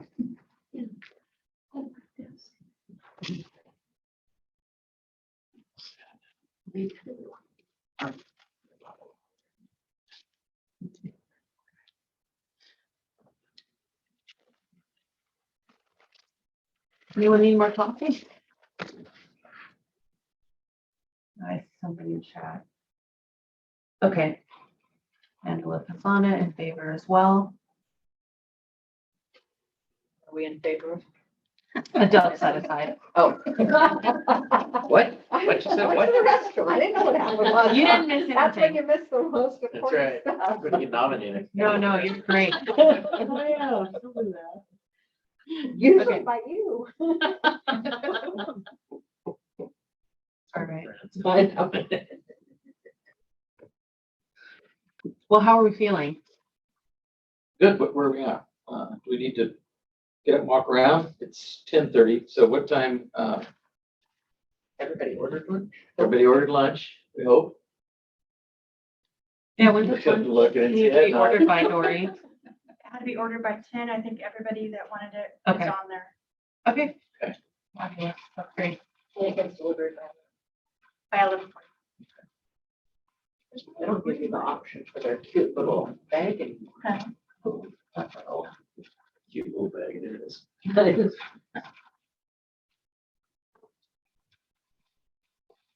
Can you guys grab me a donut? You know it. You know it. That does sound good. All right. Can we take a 5-10 minute, get up, I stretch? think so. And Yeah. move around a little bit? Let's do that. I want to say everyone back at 10:50. Does that sound okay? Perfect. Okay. The tribe does a culture day. The recording. Yeah. Are we ready? I didn't know if it would work. I didn't either.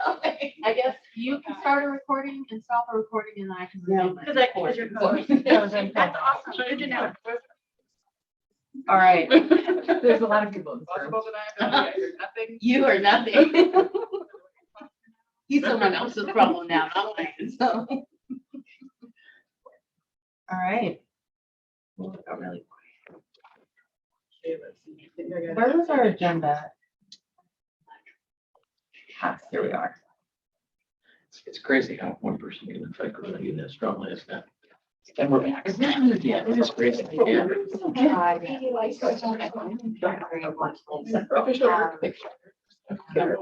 her a copy. Okay, So Okay. we have an give her a copy.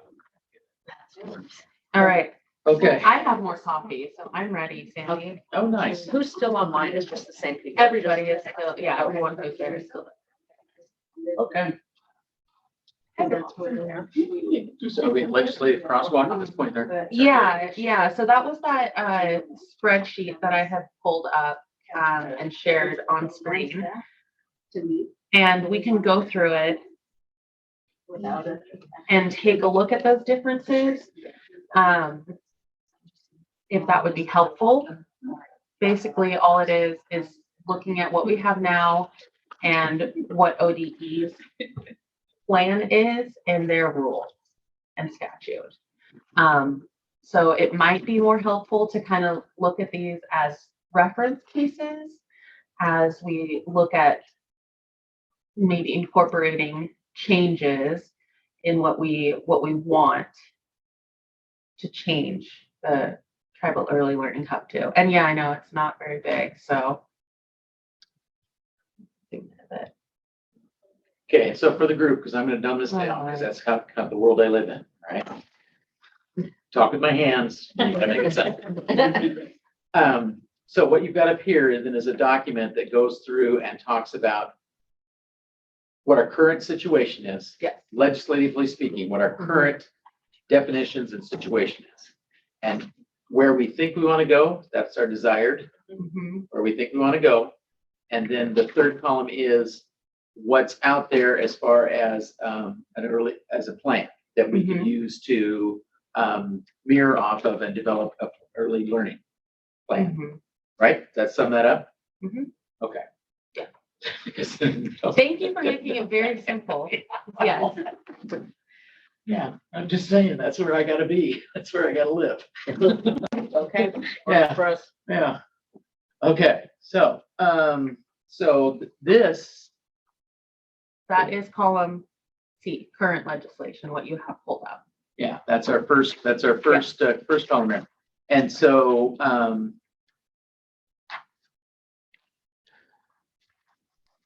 it's too bad you couldn't go two screens. I'm not, I wish I could. right? No, I mean, I'm not let me see if I can. So you're gonna try that, weren't you? Nice. I looked and I was like, well, I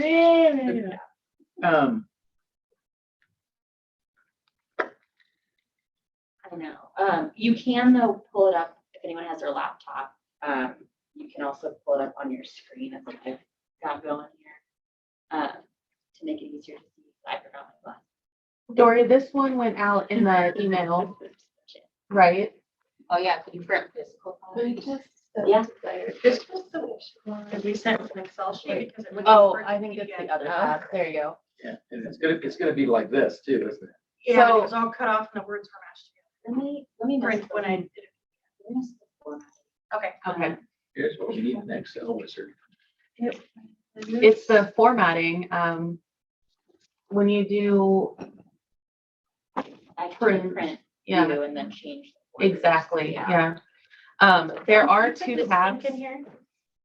on this one, by the way. So if it's easier to look at it in this format, just looking at what we have for the tribal early learning plan, we could do that too. In this, I included what we talked about at the beginning, the PowerPoint from the March 13th meeting, talking about what we might want this hybrid model to look like. And then so if we have some thoughts in here that we might want to answer, and we could use this to inform this crosswalk. Well, let's back up just for a quick minute. So we talked as a group about a hybrid model because what we heard, what people were voicing, articulating is that their hubs were not friendly and they weren't getting what they needed out of their hubs. And so a tribal hub then provides that professional development, that best practices, that peer support, that all of those things that everybody else is getting in a hub that maybe other tribes weren't, right? And then we talked about, well, that's great, that's good, we like that, but then what happens to that government to government relationship that as tribal governments we should be enjoying with DUC? And so it's like, well, if we were a subcommittee of the education cluster, then we would still have that government to government connection. It'd actually be like this, government to government connection. And at the same time, meeting those, I was going to call them softer needs, and that's really not accurate. That's not how I want to portray those, but more program. Less technical. Yes, Yeah. yes, more the program needs. Like, okay, I've got a provider that needs to modify their bathroom so that they can be ADA compliant. Right. Where do I go? And then that's the work of the hub.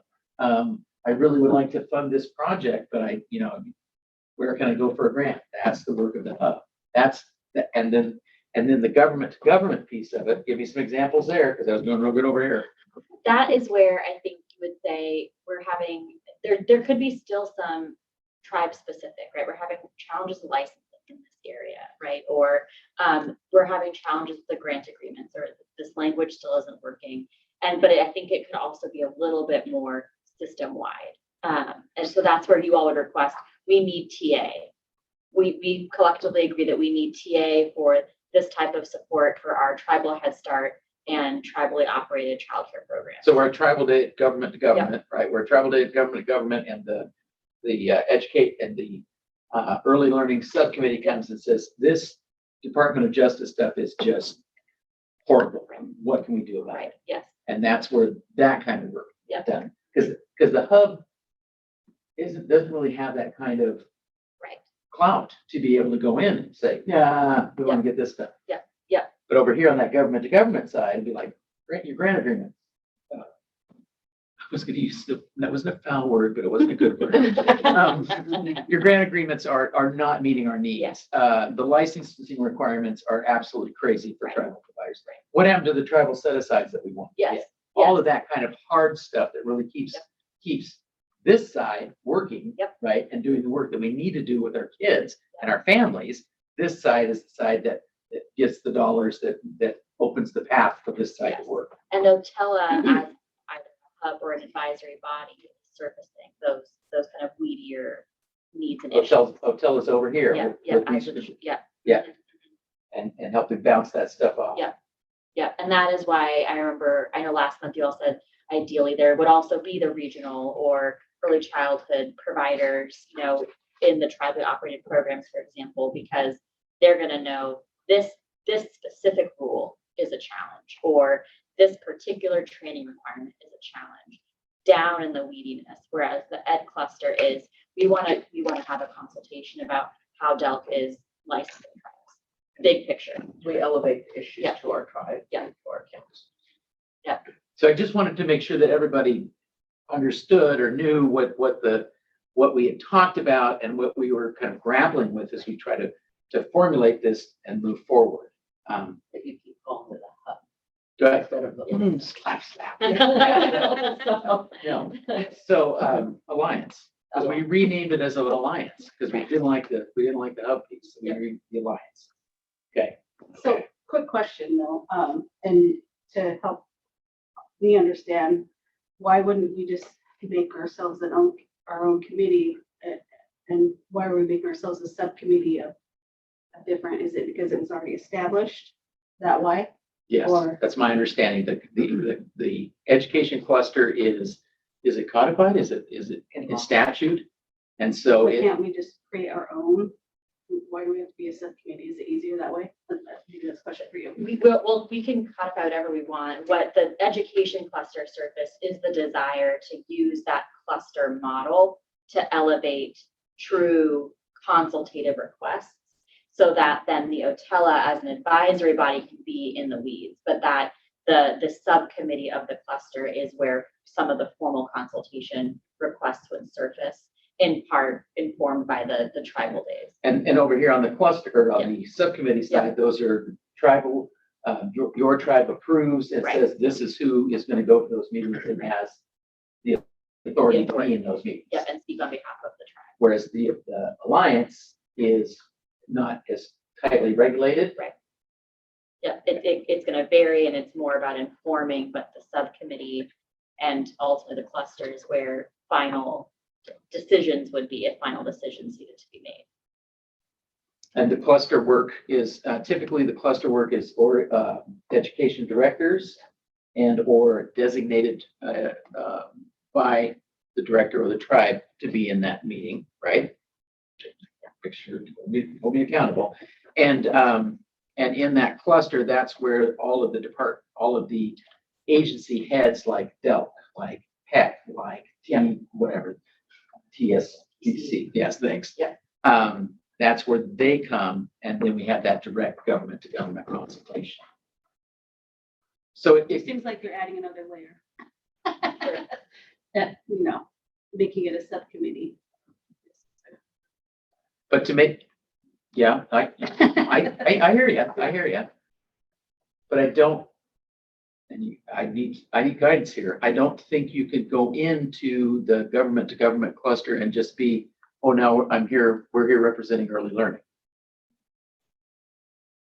I think, and I Will don't that be up know- to the tribes? Well, and I don't know that we would codify the subcommittee in statute, right? Because the cluster, it's in, Senate Bill 770, it's its own.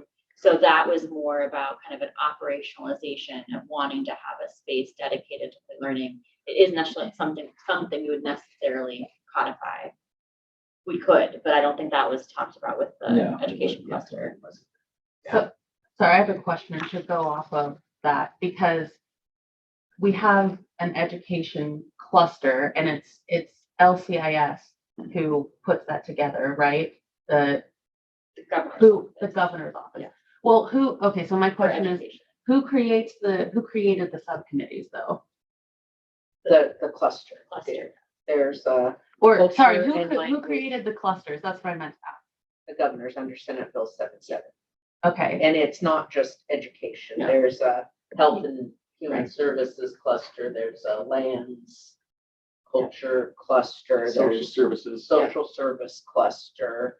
That's through, Oregon was really progressive in passing that back in the 90s that, it's through a tribal consultation process that they, meet with any state agency that has a partner department within the tribe. They meet on a government level. So the ed directors make up, or whoever the tribes designate, to that ed cluster. And sometimes we have cross-clustered with other ones when we have similar work, like the culture and heritage one. Some people are on both. I think Diane and Val have been on both. So they are in statute by law. But it has felt to me, in my work with the tribe and in participating in that education cluster, that government to government, that when as tribal representatives, we walk into that meeting and have that conversation with those agency heads, that things get done, that there appears to be some power and clout there, that you can say like, yeah, we're gonna get that done, right? And it seems to happen. An example would be the last one when Ben Cannon from HEC realized that, oh my God, the state of Oregon is taxing the Oregon Tribal Student Grant Program. And that immediately shot back up and is working on being resolved. They can't do anything on the federal level, but they can. Can't do it on the state. So it's like, it's always felt like that group has some say, some clout, versus the Alliance, which would just like, I don't think the Alliance has that same kind of government to government power. And that advisory committee doesn't speak for the tribes. It takes it to a different level than the sovereignty of consultation, because like the American Indian Alaska Native State Advisory Committee through ODE, it's comprised of different education people, and that when they vote on something, that isn't always the tribal voice, because there's so many members on that advisory committee that those decisions don't always align with the tribe's sovereignty within their homelands. Diane's had her hand raised for a while, so I want to make sure we don't go too far. Go ahead. Thanks. I just wanted to comment on if there was a, did you call it an alliance? That might help liaise with some of those other clusters, because I've been like off and on the culture cluster since the 1990s, and I know both with natural resources and then education, sometimes we are talking about the same types of objectives, but we may not have the same, we may not have the communication effectively. So there's opportunities to align our objectives together if we had a way to liaise. That's all. Thank you.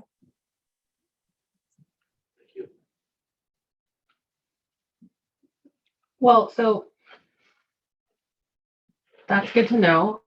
The reason that I was asking who created the clusters is to maybe it might make sense to have an early learning and care cluster, if that's possible, just because I recognize that not the work that we're doing doesn't fit into the same category for everyone. So like in Warm Springs, early learning, like Val has a hand in it, but it's also under Health and Human Services.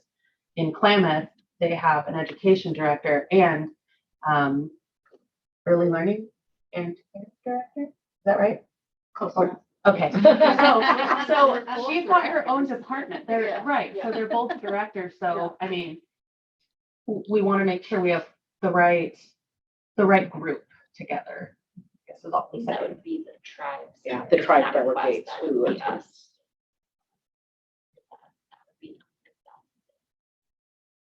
I think the early learning subcommittee is sort of the first attempt, seems like, of trying to get closer to the appropriate folks in that conversation. Because then you could have ed directors if they wanted to be at the table. But you could also have your early learning, like our Head Start director doesn't come to these meetings, or the government to government. So, but with like the Otella Advisory Committee, they could be part of that.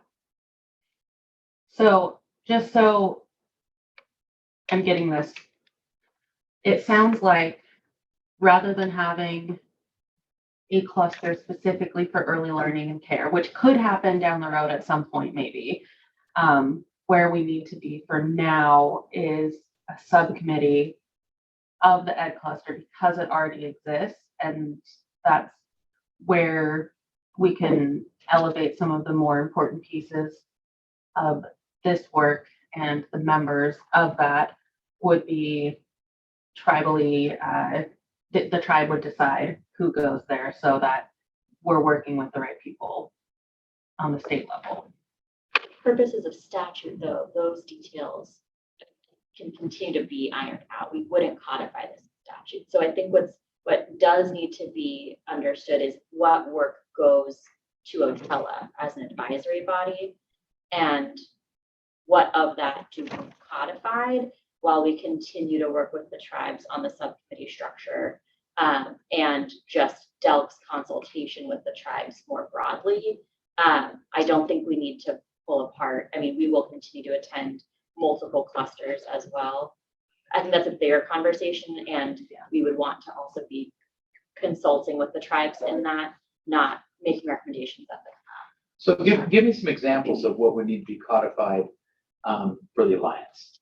I think the purpose, Thanks, sister. is this readable? Kind of. Well, if I squint, but it's all good. Yeah, it's all good. You Do did the we best have you can. It's magnifying all good. glasses? No, we really should. Let's pass it There we around. go. You just gotta squint real hard. Yeah. We can, I I got can the print it Bible. down. It's all good. Thank you. Wow. It's pretty impressive though. So we can reprint this. It says size 11 font, but clearly we Can can we make the font. maybe- bigger. Do we have like, what is it, 11 by 17, the legal size paper? Can we do that? This is. This is 11. That is. This Oh. is 11 by 14. but we can- Okay. we can Otherwise do you can end it with bigger. these. 11 by 14. 11 by 14. Yeah, How yeah. about that, Ripley? Well, Okay, flip chart. I can find it. I think in terms of the alliance, it's the purpose of the alliance, the membership of the alliance, Chris, anything else? Services that you Yeah. would like the Alliance To to do, activities that you Yeah. want the Alliance to do and engage in. Okay, so let's, hang on. Throwing a lot of stuff at me at one time. Yep, So, sorry. so these are the kinds of things that would need to be codified. What is the purpose? Mhm. What are the services? Membership. Yep. Who belongs? Mhm. There was one more. And any other activities that you would like the Alliance. And all other to engage duties in I or not. described. Yeah, throughout yeah. the job description. And all other duties aside. Yeah. Okay, so just those three pieces there is what you would need to have loosely Yes. formulated to be able to move that forward in a legislative concept. Yeah. You know, my gig after I retire is going to be, I'm going to be a lobbyist. Yeah. And we should keep the rulemaking authority portion in there too, so that we can then have more codification that's more specific in rules. So there's just this very small thing about legal authority at the end of the legislation right now about who has the authority to adopt rules. We should keep that in the legislation so that we can get into detailed rulemaking, like the Oregon Department of Education does on the AI and success plan. Okay, so that's one of the other Yeah, and that's just like a legal rulemaking thing. authority. Yes. Okay. Not like I've got a list of rules that we need to make, but we need to have that, we need to be able to do that. Yeah. Mhm. Okay. I see Lloyd's online now too, so. Lloyd Commander. Hi, Lloyd.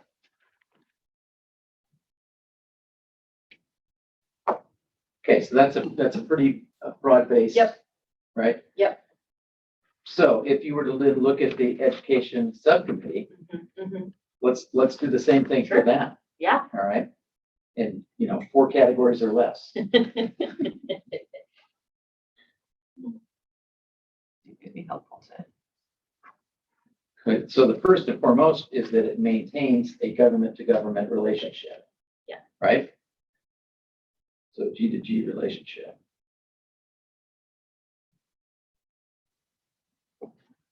And then we'll elevate issues to, Delk. I think the difference too is, at the cluster, obviously Paulina, Dana and I are there, but you really, it's elevating to me as the agency director, the needs on behalf of the tribes. Versus the OTELA advisory body would probably be more working closely with Paulina. I was gonna say, yeah, because at a subcommittee, Yep. you're gonna be in the Gonna be room. there, And it's like, Yep. right? Yep. Versus this. which is in the weeds. Right, And you're gonna send your representatives and Yeah. you go like, oh, we'll get back to you. Not knowing, that, what I yeah, mean. yeah, Right. yeah. But it's that.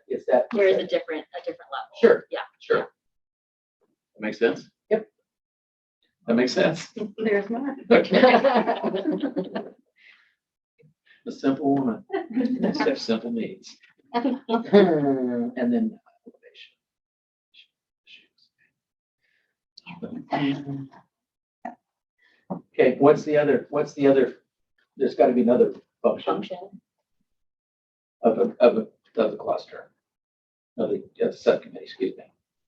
I think Sonia, to your point, there would at least be some probably sharing of activities and ideas. I think that would happen at the advisory too, but knowing that happens at the cluster already, it seems like it would just be a chance to do more early learning specific sharing, reflections and requests. But I don't know if that feels too blurry with the. Well, OTELA it could, that could elevate into the G to G though, because Yeah. that was one of the reasons that we said the subcommittee, just because there are gonna be things that aren't gonna be like for the whole cluster, like for all of the Yeah. agency directors, everyone that attends the cluster Yeah. to necessarily have to work things out, but there can be issues that come out of the subcommittee. They Sure, get that you elevated wanna up to the- elevate up Yeah. into taking that to either Pooja or ODE or to whoever else or. Yeah. Or tribes. So Like specifically, like a good example would be the Department of Justice, like stuff continuing to update them, but if there's work to be done, it would be done in the subcommittee and then whatever recommendation or whatever action we want to take, and we would take it to the full body of the G to G ed cluster. Right? yeah, and I was trying to shrink that down. So, So in the subcommittee, we would do the work of whatever came out of the OTELA, if there's action items, if there's something, and then. so basically we'd be vetting the issues Yep. for elevation to a different level right? And some of the work, wouldn't need to, it would really be resolvable through OTELA, through continued partnership with DELC. Others are system challenges that would require elevation. That, because then we could put our tribes lobbyists and things behind. You can also do like scoping and visioning in that, in the way that you can't, that wouldn't be within OTELA's scope, the alliance's scope, but more broad wishes or what you want to see for the future and how tribes wanted to elevate that in the early learning and care space in that subcommittee. Yeah, in the subcommittee, you could work on POPs, you could work on Yeah. different things for the next biennium. And OTELA, if I recall, a big part of their work would be really designing and monitoring the implementation of a tribal early learning plan. plan. And so continuing to review it, refine it as we get data, reviewing that. There may be some pieces that then flow up to the cluster as well, but the OTELA would really be making sure we're following through on our commitments to make improvements and provide funding, align with the goals, Get all to- the updates from your staff. updates, Colleen and Dana. have deep dives, and then we bring the subcommittee and probably just the full cluster, the annual report, right? And how we've done recommendations from OTELA to get certain metrics up or provide additional resourcing that would kind of flow through the OTELA to the subcommittee to come up. Does it need to be discussed at the actual cluster with HEC and everyone there, at the governor's office, or could it stop with the subcommittee? Okay, are we creating unnecessary bureaucracy? Right. Just ask. Yeah, that was my question.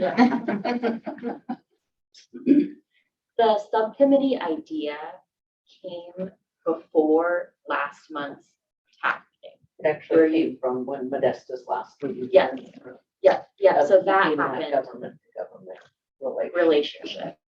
And then last month, when you all kind of talked about, well, what could OTELA be, tribal fund, tribal plan.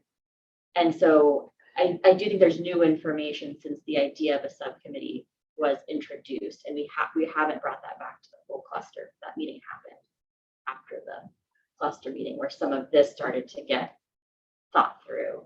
So I don't know if now that we have a better sense of what OTELA would be, a tribal fund and plan would be, if the cluster still would want a subcommittee. If you all still want a subcommittee. So if I'm right, the cluster already has the committees, right? But since there hasn't been really any work, they just, like, there's language. Yeah, they were very ad hoc, language and right? culture, legislative and education.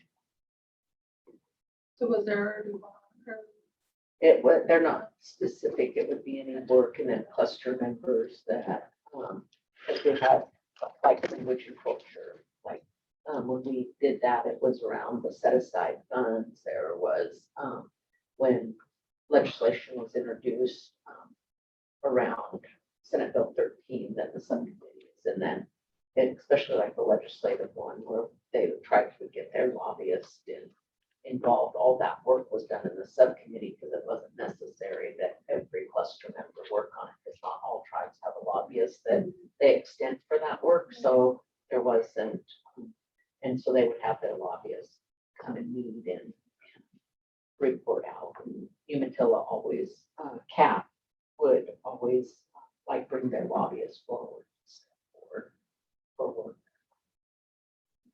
Was it always pretty like project specific? Very. So yeah. this would be the first that kind of doesn't really have an end date or Right. thing it's working towards, right? Right. I think it is different in that way. I know there was great concern in the room, and I feel like it still is in the room to a certain extent, that by going to the alliance, by strictly having the alliance model, that we don't then enjoy your tribal treaty rights of having a government to government relationship. That was very, very forefront in the conversation and fired people up like, yeah, wait a minute, what are we doing here? And that's what drove the conversation to where we are now, is that we didn't want to lose that piece of it. And saw the two different ways of work. Is there language, and I really apologize, this is a silly question. Is there language in Senate Bill 770 around like the authority of the cluster that you all would want to look at for OTELA? I mean, do you want it to be elevated to, I know one of the issues that's been surfaced is not everybody is here to speak on behalf of their tribe. And one of the benefits of the cluster is that you all are empowered to do that. You don't have to figure out which hat is being worn. Is there language you would want us to look at to try to elevate the advisory body, knowing not every member, right? The regional representatives wouldn't have that authority. The early childhood subject matter experts or program operators wouldn't necessarily have that authority unless the tribe states that. Is that something? Well, then, getting back to that original, I feel like if we do that, then we get back to the original concern where we had 25 members and, Right, and they were not authorized. right. You've got different levels then happening. Right. Right, and that was, do you remember that back in the day? Yeah, back in the day, yeah, where there was grave I concern don't about. remember all of the stuff. Somebody talked about it. Yeah, back in the day. I've talked about the education cluster stuff. Yeah. Almost. Horrific that. Like we had 0.07% of a person at ODE. That was like return two phone calls. And that was it. That was your time. It's changed a lot over. Yeah. To get where it's at. There was concern that members of the alliance, because they were not tribal appointed, did not have the same level of authority as those people, those tribal appointed designees that like go to the education cluster. That was a concern. And just from a perspective of having tried to manage large groups in a decision-making process, 25 people is a lot of people to drive towards consensus. I think even 9 tribes are. You said it right. No, for sure. And the bigger that group gets, then the more difficult that becomes. And I think maybe we could think through what types of things we want OTEL to reach consensus on. Is it a space for consensus, or is it a space for need and information sharing that then gets funneled in some way, or that's funneled through? Yeah, see, I had envisioned seeing it as this OTELA being that, not a consensus decision-making body, but more that helpful and resource-driven, and this group over here is the group that has to have that consensus before they push something up To the move forward. cluster. Yeah, that's how I compartmentalized it in mind. So There has to be some bones to it. Yes. What's going to keep the game? true. So decisions around what professional development we're going to move forward, right? Decisions around curriculum. Well, I'm probably on the plan, some of the action items on the early learning plan. Designing it Yeah. and then helping us monitor and implement. I think there's going to be a lot that we don't collect the data for. We'll have to work to figure out what data tribes collect that we want to offer, working through with OTELA on what's our data justice approach to make sure that the data doesn't get weaponized, all those pieces. And there may be some final decisions or approvals that could go elsewhere, but I think it is the weediness of what's in the plan, how are we following through, and then could it also be a space where, Jennifer, you say like our hub is not offering relevant PD. We really want PD that does X or Y. See if there's agreement from other tribes of like, yes, we would like to do that. Then the question is, do we go to the subcommittee or the cluster, or what would the expectation be of DELC to say 4 of the 9 tribes would like this TA, so we'll use some of our set aside funds for that, because or does it have to be majority? Some of those components we could think through, but the subject matter experts of OTELA would be closest to knowing what's needed. Well, and I see the subcommittee being a report out, because if you don't have the information, how is that getting to the tribe? If like, so say your early learning people are the only ones that are coming to the OTELA and decisions are being made there, how does that information go back to the tribal government side of it if we don't have some connection?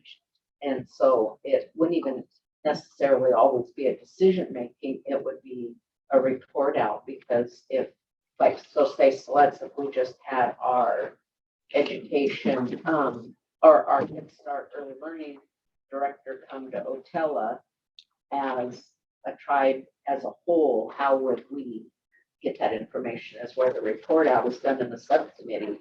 Then Right. our directors can take that back to them. I mean, it is. So, Is there a component of education? Yeah, go ahead. I didn't hear you. Oh, we were gossiping.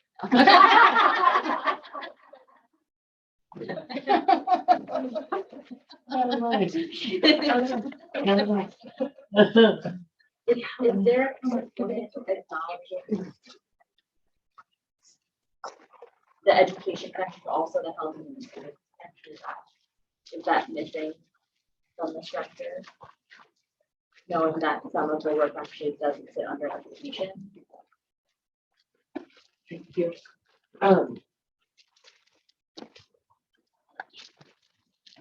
I don't know what that looks like for tribes that are. Yes. Right. So I can speak to that at all. Because does I've never been to we've never cross-cultured, clustered with the Health and Human Service. We have with the culture. Do they talk about early learning and care in the human service? Some do. Some do, okay. Because some of the care, some of the employment-related daycare, for lack of a better word, is done through the social services programs, like that's how it's done. Will Delk be part of, I mean, it gets talked about, proposed, we'll see if when it ever actually happens, but the student data numbers that will track students, will they be part of that? It's been a very long. They should, It's I mean, been they happening really for a should. long time. When the statewide longitudinal data system was first designed, the like long-term vision was that it would reach back and include the that's evolved so much, and my understanding is it's fairly rigid. I've not heard any renewed discussion about extending it. We are embarking on our own provider management platform data system process that could lend itself to creating, SSIDs for children. We collect very little child level data right now, and I think that's a component of looking at this tribal early learning plan and what data we currently do collect and don't. What are the long-term goals for data collection, the information you all want, and then what systems do we need to put in place to do that safely and well? Well, because, that if it isn't, it should be part of the statewide, it should include early learning, because there are funds that come down for early learning and for Head Starts, but they're not accessing tribal data if we are only using our federal dollars and we're not receiving any. State, it's data then that it looks like tribal kids aren't having, participating or having access to early learning, which isn't true, because like our tribe has Head Start centers throughout the valley, so it's inaccurate data, and so it should be part of that statewide longitude that's talked about so frequently, because that happens when our students leave the district to maybe go back home or go to a reservation school. They're just dropped off because they're given a new number when they enter a new district. And so our early learners should all be part of that, so that we're seeing that transition piece from early learning to the K-12 system. Where are they, that's important data and funds come along with that, right? Yeah. Well, it's good data to look at to see how successful your stuff is. It is, I mean, it is. yeah. Because again, if you're having tribes that are only receiving federal dollars, then they're not getting that data.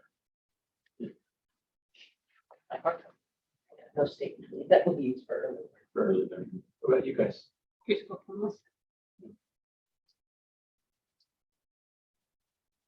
That's like 20, 40, 60, almost 100 kids. Yeah. That we're not being. So I have a question. Because we're in the weeds. Pulling us back. So let me ask this. Otella having an advisory body, it seems like this is kind of maybe a similar system to the advisory body that AIAN advisory group at ODE. But that includes community members too, and educators like across the state. So I'm wondering, is that a structure that is working well? Do the tribes like it? Because if it's not something that tribes like or that isn't working well, then we should maybe look at doing something different for Otella and keeping the membership more narrowly defined. So I'm just curious what the experiences are. I guys tired of hearing from me, or you want me to answer? It's important, I believe, because I think communities need to have a place and a voice. And so people that participate in the American Indian Alaska Native, that goes across the state in public schools into other areas. And I really believe people need to have that voice. Issues that have to be elevated, we work directly through the government to government process with our agency directors at G2G. And so I envision the Otella, we need to hear parent voice for some of the things that DELC is doing, because they're the ones that are experiencing that on the ground. I don't know, I don't even work in early learning, but I'm tribally appointed to be here because of the higher level that I take back to government. So it's, I feel like we need, and that may shift for our tribe once that we know what we're doing. If we're a hub, if we're an Otella, if we're an advisory, once we know who we are when we grow up, that can change, and it will be our Head Start director. But I think it's really important. And I felt like there was a lot of disappointment in those first meetings when we had decided, the tribes had decided that community voice, those first couple meetings, there were so many people in the room that the tribes didn't know and didn't know how to do our work and maintain our tribal sovereignty with people that were in the room. And so when we had shifted and said, we need to create this first and then decide who will be on that hub or Otella, I feel like that voice is important. I feel like you have to have like the child care person that comes to these meetings that can tell issues that she comes up against with licensing or availability or those things. I think it's important to have that. The higher level stuff will always come back to the tribe. And I think that's where the reporting out of the subcommittee is important, because if that work needs some teeth behind it, elevating it to that level through consultation and through the government to government process with the governor's office in the room, that's where we can use lobbyists, we can use tribal council, we can use that to elevate that work. So that's my. How many hub meetings have you been to? Yeah. I meet with the hub directors occasionally, in part just because we don't have a manager for that team. But I don't go to hub governance board meetings. Yeah, I think that's the rub. Yeah. Yeah, I didn't mean it like No. that. But I think that's one of the points that needs to be made. Yeah.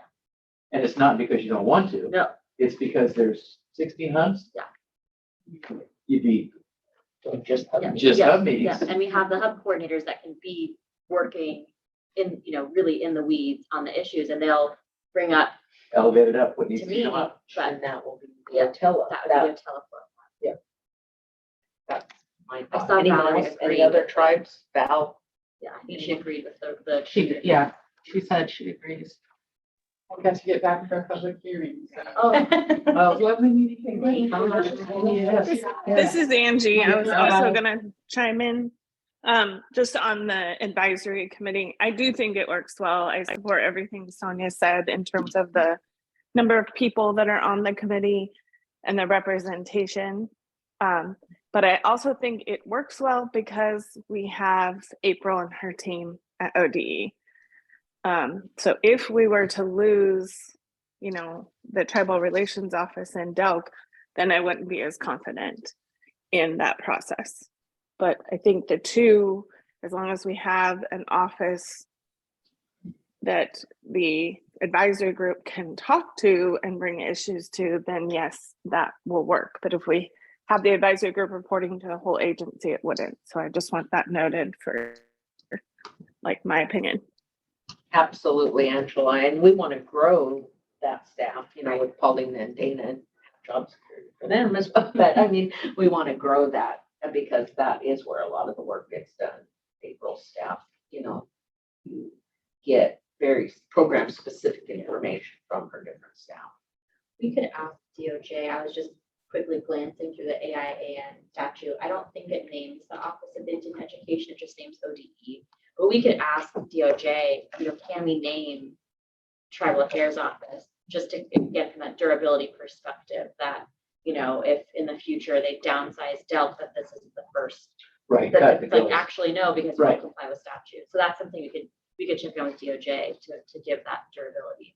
And I I think think that's yeah, great. yeah, I think that's very important when you're looking at trends across the nation of what they're, you know, departments of equity and inclusion and whatnot. Yes. And I think that gets to Valerie's point of what she wanted, the more we have it in the law. I mean, that's the only thing that kept the Commission on Indian Services is because it was in law and they had done away with the Commission on Black Affairs, the Commission on Latin Affairs and their staff that they weren't able to with the Commission on Indian Services because it was codified in law. Yeah, we can ask DOJ how to do that. I don't know how often offices are named, but we can say the goal is to make sure this doesn't just get erased. So the more protections you can.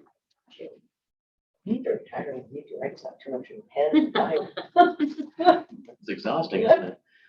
I know. Decision fatigue. Just get exhausted. Yeah. I need to go work in our Head Start. I love to go read to them. Oh, fun. So I wanted to bring this up. This is what's in ODE's AIAN Student Success Plan.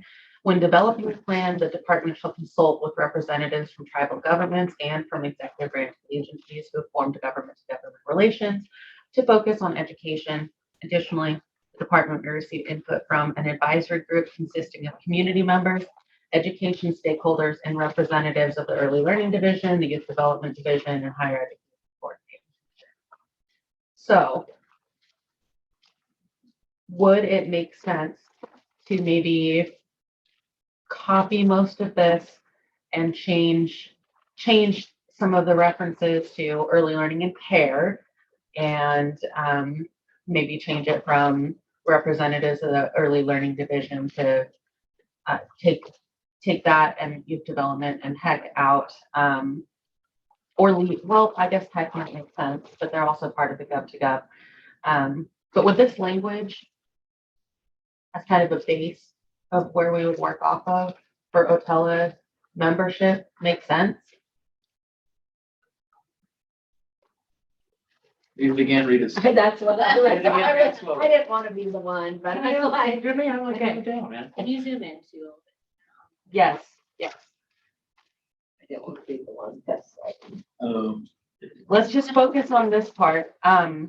So it says that ODE will work with tribal governments and government-to-government relations to focus on it. So that's referring to the cluster. Apart from those members, the advisory group would be community members, education stakeholders, and representatives of, and this specifically is representatives of Early Learning Division, which we aren't anymore, but the Youth Development Division and Higher Education Coordinating Commission that are other state agencies. So we'd obviously have to take out Early Learning Division, because that's not what we are anymore, but So that is the statute. Yeah. So from that statute, ODE in their structure of the advisory committee has defined those positions. So, so that would be the broad view statute so that you're not naming specific. But then the advisory committee has created regional representatives. And so then that makes up their committee. So they have like South Coast, they have, they want to make sure that they have representation from rural as well as urban urban areas. So within their advisory committee, they have defined positions and numbers. So that's the broad statute. And then their committee has, because they have like a Eugene representative, a Mid-Willamette Valley representative, a Portland Metropolitan representative. I believe they have an elderly at-large position, because I think that's Rock Butterfield.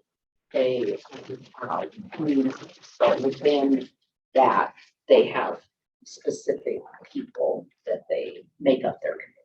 So that would be a broader language, which we would probably want to stick with, like non-defined position. We would probably do that within the Otella, right? Yes. And you could think about if you want to name, like, do you want to name ODHS or ODE in this? We could still define it through Otella, but do you want to have the teeth of like, sorry, ODHS, you do have to send some water? You know, I think we have great partnerships with the agencies, but from that durability perspective, again, if there are agencies that you would want to make sure have to come to the table, there's value in naming that in statute as opposed to letting it be more relationship based. Yes, and those ones, the ones that are called out are because there's specific roles. Right. That are Yeah. associated. Yeah. So you could look at the plan and see if there's ones that stick. I think home visiting works, so you could maybe have OHA. ODE obviously work very closely, and I know we've got seems like there's a lot of great work we can build on. SB 13, and I know there's expectations in there for curriculum, so there could be some good overlap. ODHS, I don't know. That makes sense. Who does, is it under Delph or is it through ODHS that monitors the child care providers? We do. Yeah. Yeah.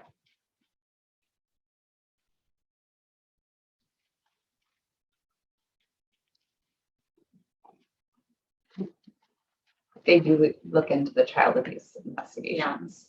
So that sometimes there's dual investigations between our departments.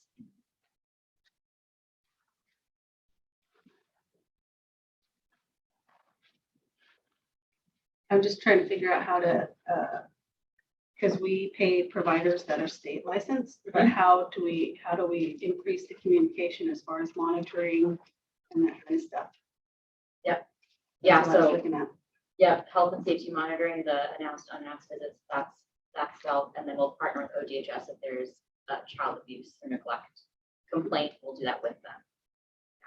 Well, I wonder if, since that, if we put that in there, we should specifically call out ICW programs. Yeah. And then we also provide funding for professional development through primarily the child care system for all entities. We also fund the Early Learning System Initiative and some of the institutions of higher education. And then there's a little bit with Hub, is the most of the recommendations there is CSER.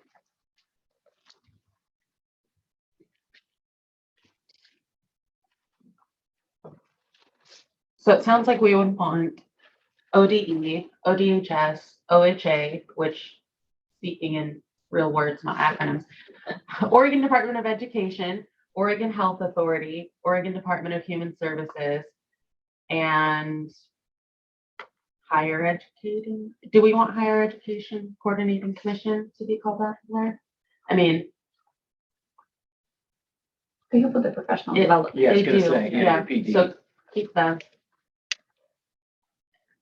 I mean, do we want anyone else, or should we leave that to the subcommittee potentially, or the gov to gov? Just because I'm thinking like, there's the Teacher Standards and Practices Commission, and they are the ones who like have records of who is certified to teach an Indigenous language.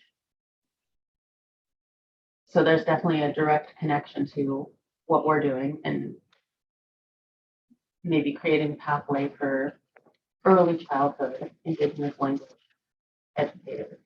The problem with casting too wide of a net is that you start to lose your credibility there. Sure. It gets watered, kind of watered down. I think we also, I mean, they are in the cluster, and so if we need that data, we can make the request for that cluster.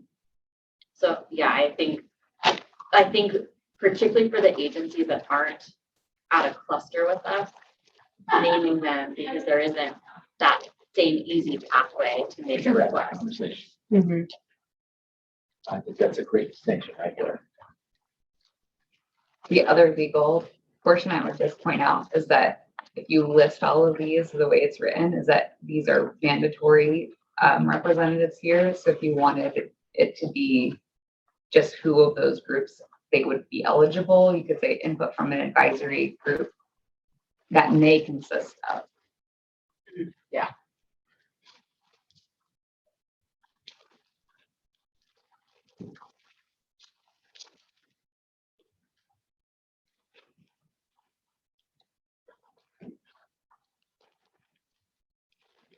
Okay. Well, I feel like we've got the purpose of Otella, of what that group would do, ironed out. Over here, a little bit, we might need to add to it so we can refine what we end up putting together.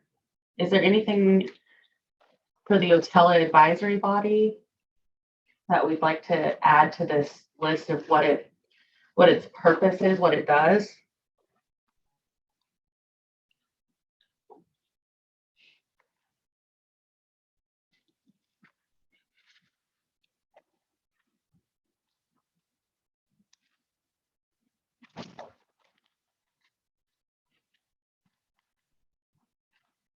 Okay. Yes.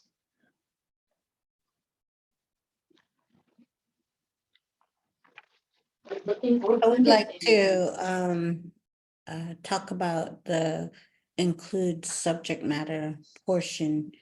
Is that, many times in this, all, every committee that I sit on is always talking about Western-based research. Well, there are Native American educators and research out there that, we could be looking at or that, that others that are in the field can be looking at, that are working in our tribal communities. So I don't want to further narrow, but it just seems to me that, when we have something too broad, then it's, it leaves out that whole thought that we as Native American people, we as, American Indian, Alaskan Native folks, that we should be able to include that in whatever work that we're doing.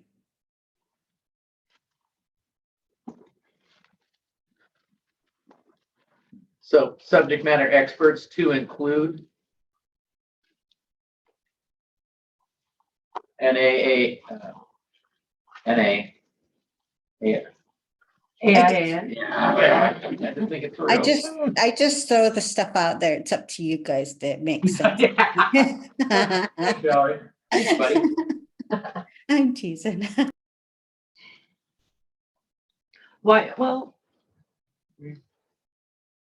Include subject matter experts. I would put that in parentheses to include or NAN. I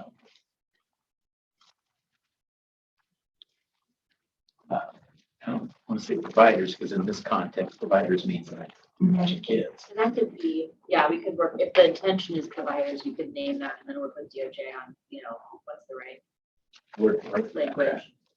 And again, thinking about what you want to make sure has the durability of being codified in statute versus, being more flexible at evolutionary.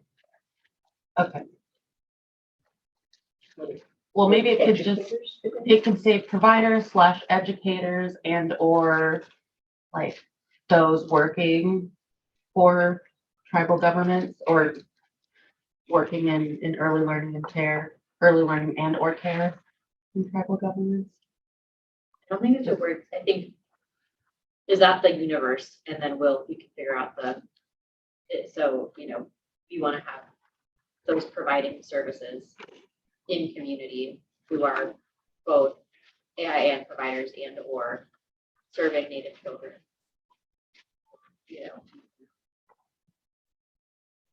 Figure out how to write that.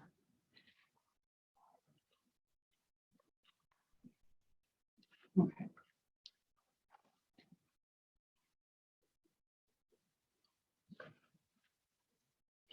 So the other things that, circling back to where we're at, so we've defined the tribal early learning, or we've defined who will be in Otella, that it's going to be an advisory body.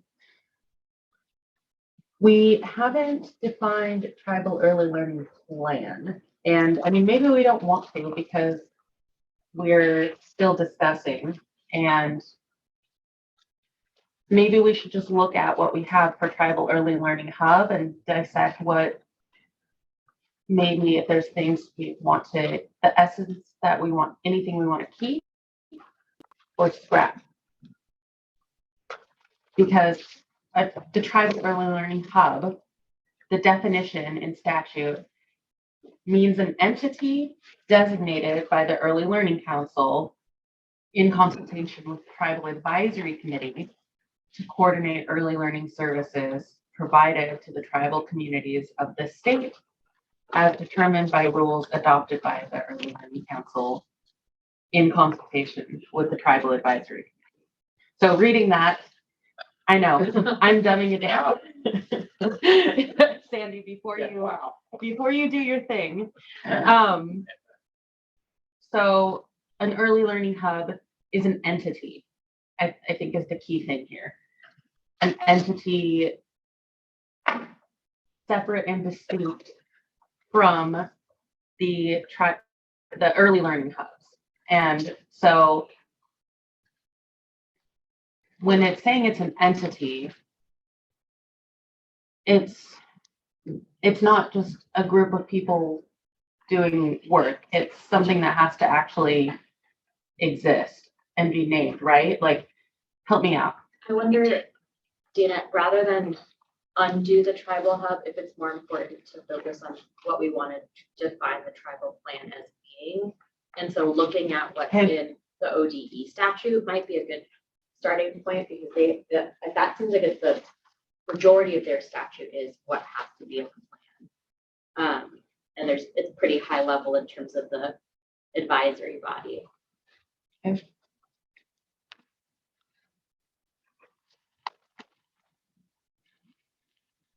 There's a lot in there. So yeah, this section talks about what ODE will be doing, the Oregon Department of Education, which is implementing the plan. And hold on, does it say? It defines what a plan student is, which doesn't really apply to early learning, but that's okay. And that says what the department has to do, so Yes. that responsibilities and codifies that. Okay, so we would want something codifying what DELC will be doing, and potentially specifically the Office of Tribal Affairs in certain cases might be directly specified. So it seems like maybe section 3 above what the plan must address, and then section 4, what the strategy is, probably the bulk of. Okay, Yeah, and I would also say that the entity language is kind of like a legal framework that has to be put in place. We can just tell DOJ and Ledge Council what we want the Oregon Tribal Early Learning Alliance to be and what we want it to guide, and they can help draft some first language around those parameters. And then we could, like, this group could work on amending that so that we don't have to spend time doing that today.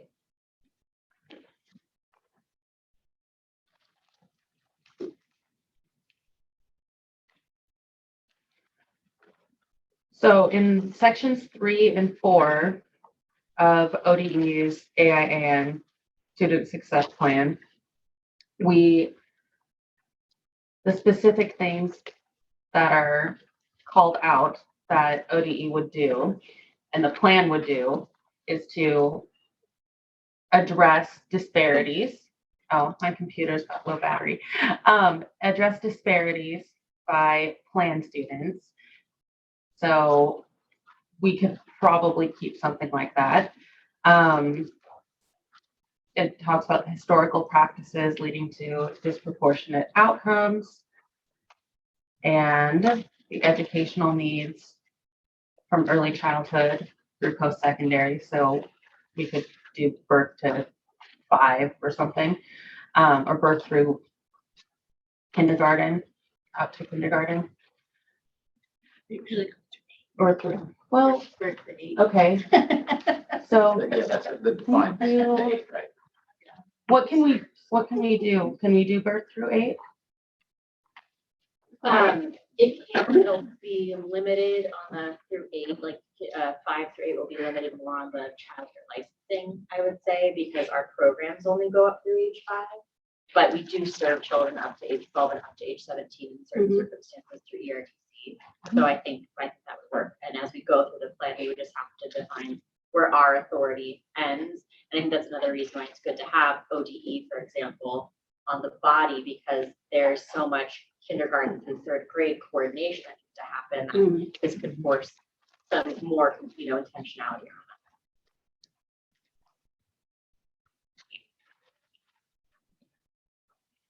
So, and then moving into section 4, it talks about the plan will provide strategies to address the disproportionate rate of disciplinary incidents involving students as compared to all students, increase parental engagement in the education of plan students, increase engagement of students in educational activities, increase early childhood education and kindergarten readiness, improve literacy and numeracy, support transition to middle school and through middle school into high school to maintain grades and academic performance, support culturally responsive. Yeah, go Can ahead. we go back? Yes. Because I just raised something because while Alyssa was talking, you were up to the educational needs one. That was, so the other thing that the folks could consider here is that some of the programs also are around childcare and providing care for children and families outside of school hours for school-age children. So it could be educational and care needs. So you could expand that. Sorry. Definitely. No, you're good. Thank you. And I'm just reading through what's in here right now. And so, yeah, definitely stop me and add something if there's something that you want to specifically call attention to or think doesn't make sense for what we're doing. And we'll go back through and we can be more specific and intentional of which ones we want. Okay, so culturally responsive curricula and increasing attendance. And it also talks about professional certification programs, which I wonder if we would maybe be able to talk about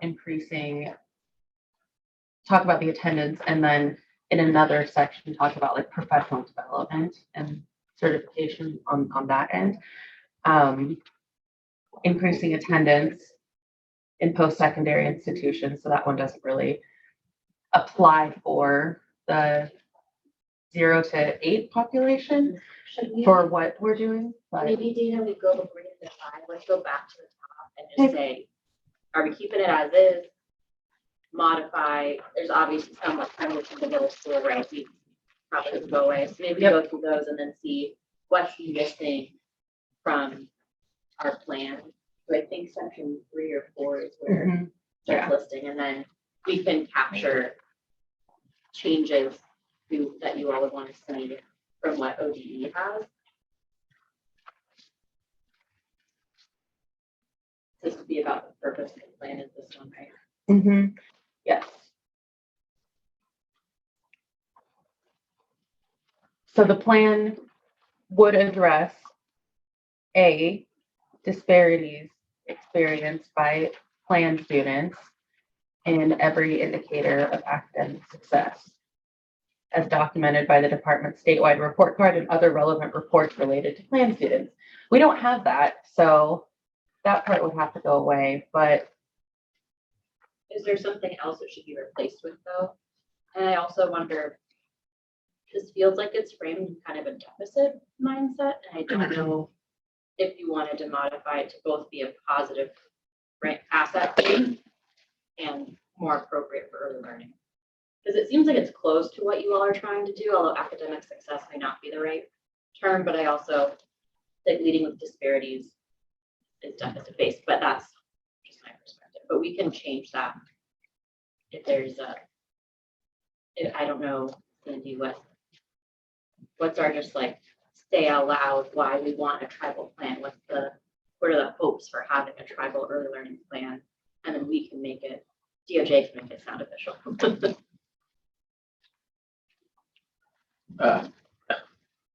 Well, the hopes for having a plan is one that you have continuity in providers. Okay.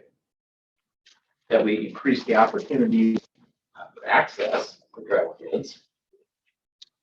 And we increase the number of tribal providers. Yep. I mean, those would be the three big ones in my brain. Is there something else I'm losing on there? Transitions are really important Ah. as well. And it's one of the things that's called out in the OGE plan so many times. And prepare Is that- prepare children for successful transition into K-12. Yeah.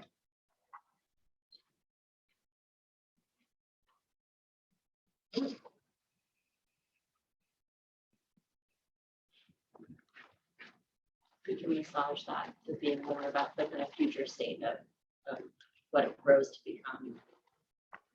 Not the And is it okay to include like students that have disabilities also? So that they can have a successful transition to kindergarten? And I think families and parents too. yeah, parents. Sometimes grandparents. Yeah, families, just families.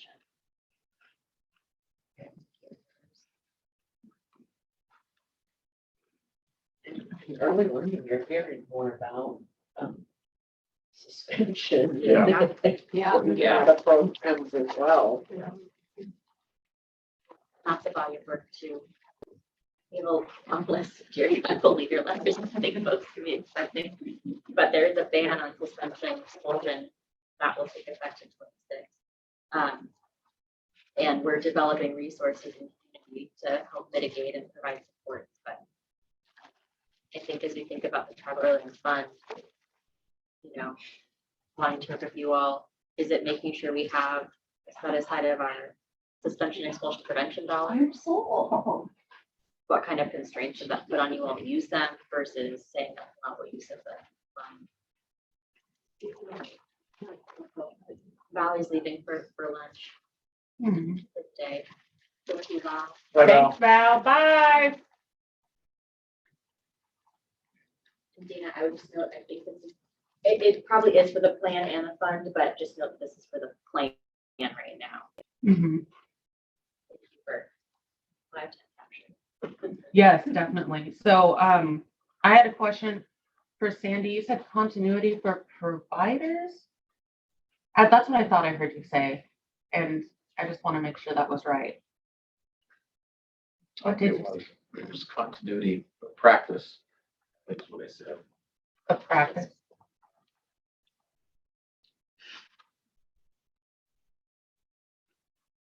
What do you mean by that? I mean that if I walk into a early learning facility in Siletz, Falls, in Roseburg, that there are some baseline continuity that's going on there, like X amount of hours they're spent on language, or X amount of hours on culture, or X amount of hours on SEL practices, right? I just wanted, and maybe that's a Eurocentric mindset, and I certainly would be happy to be called out on that. Would that be for the I tribally mean, operated? right? Or would those be for the privately operated programs or both? I'm thinking both. And I guess what's driving my saying that is that getting kids prepared to be able to transition into the K-12 system and be successful.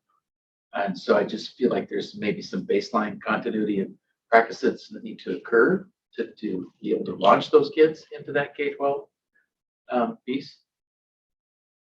But again, if I'm, I think it looks very different for immersion programs than others because there's so much concentration on language and culture that if you get a kindergarten teacher that looks at it from a very westernized idea of what preparedness is, it wouldn't look the same. so am I attacking it from the wrong side? I need to be attacking it from the K-12 side to have those providers be more open-minded about kids coming with their. Yep, absolutely. That's a question. Right. Trying to throw it up like the caffeinated community. You always look like you're on the verge of saying something. No one listening. Maybe I'm also hearing as like to support and elevate cultural learning and experiential early learning environments and like access to those cultural resources and curriculum within early learning spaces. Is that? And that's where it could be for like Natalie, who is operating her own program, but is serving Smith Klamath Tribe, making sure that those children have access to the supports and to learn about their culture and how to be valued and promoted. Not necessarily saying that the Klamath Early Learning Program needs to do X, Y, or Z. Is that it? Can't still cut content. Yeah. I mean, that's basically the gist of it. That's why I think this thing is so important. Yeah. Because of providers like her that Right. are outside of our system. Yeah. We're Diane still signing finding off. beds on what our service.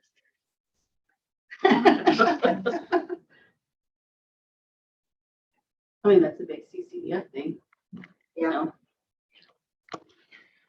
Okay, so maybe, rephrasing a little bit, the purpose, support and elevate cultural curriculum and access to resources and early learning programs and services, increase access for tribal children, increase number of tribal providers.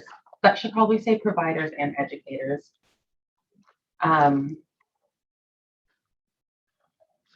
Prepare children for successful transition in K-12 system, support children experiencing disability, and empower parents and caregivers. I'm sure there are other things being said that I missed, so. Yeah, that's a pretty big lift right there, right? It's amazing. It's amazing, amazing. So including but not limited to. Yeah. There we go, There you go. there we go. There we go. Fabulous phrase. Yeah. Do you be a legislative writer now?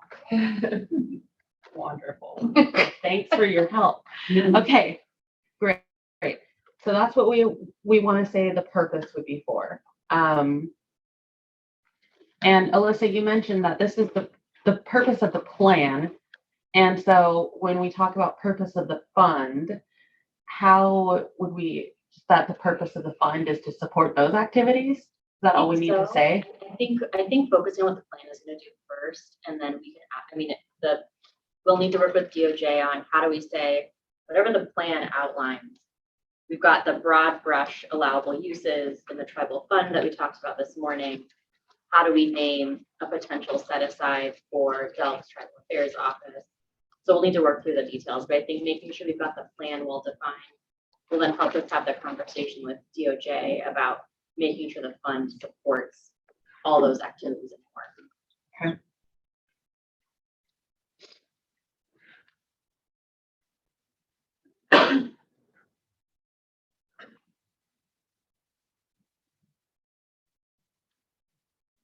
Well, what else do we need? Let's see. You want to go back up to 3? Yeah, we're right over here. Okay. So moving down on number 3. These were all part of the purpose, really, right? So do we need B and C, or have we kind of replaced A, B, and C with our new list? Or maybe, Sonia, is B kind of getting to what you were saying around the positive effects of like language and culture preservation? So maybe we want to reframe B to speak to that and require that. Yeah. Okay. So it could be, I think, again, being asset-based, not leading to disproportionate outcomes, but the benefits of having access to culture and language. Is that right? Yes. Okay.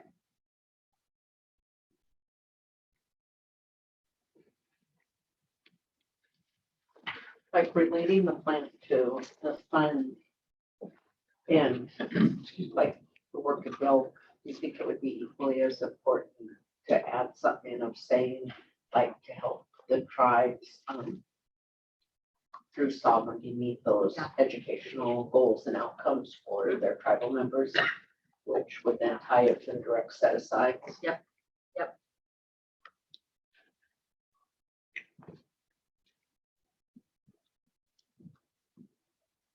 But I don't know where that would go. Yeah, we can note that and see does that come into the fund definition or the essence or connection. Yeah, I'll just move it over onto this side.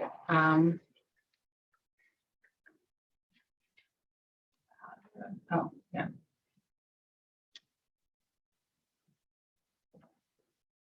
Just leave it as a,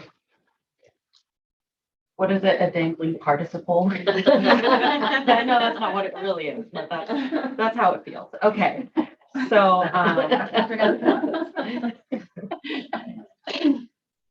Is C, close to C, kind of captured by the list we came up with, education needs and some of the access we listed out.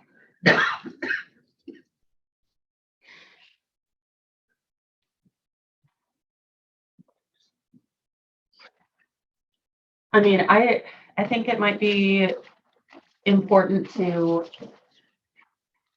be specific about culturally appropriate in what we're working on for the, I mean, it's not specifically stated in here. And I think we probably should. Is that the term that folks would want to use? I mean, do you all want it to name something like that? And is that the appropriate term? Or, Maybe it could be culturally appropriate. well, I think I don't that, know. Dana, we want to confirm that's what the tribal advisory committee is recommending, not just what we're suggesting. What did it say before? Did it say? In ODE's language, it says culturally appropriate best practices.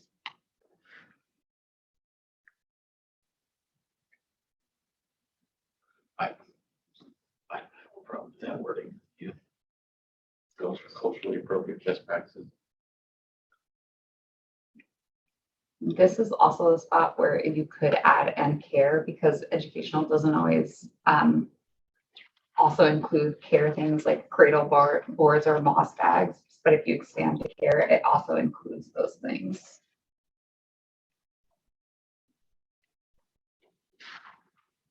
So educational / care, is that what you would do, or education? The educational and childcare needs. Okay.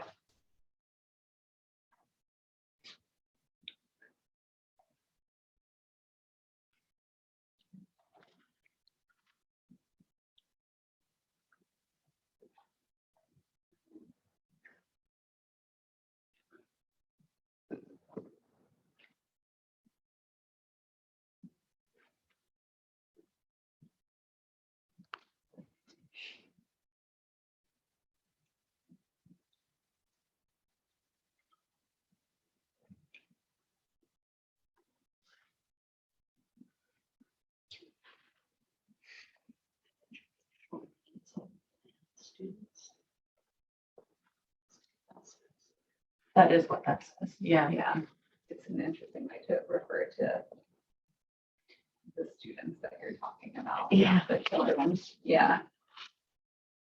We want to raise that. Mhm. Yeah.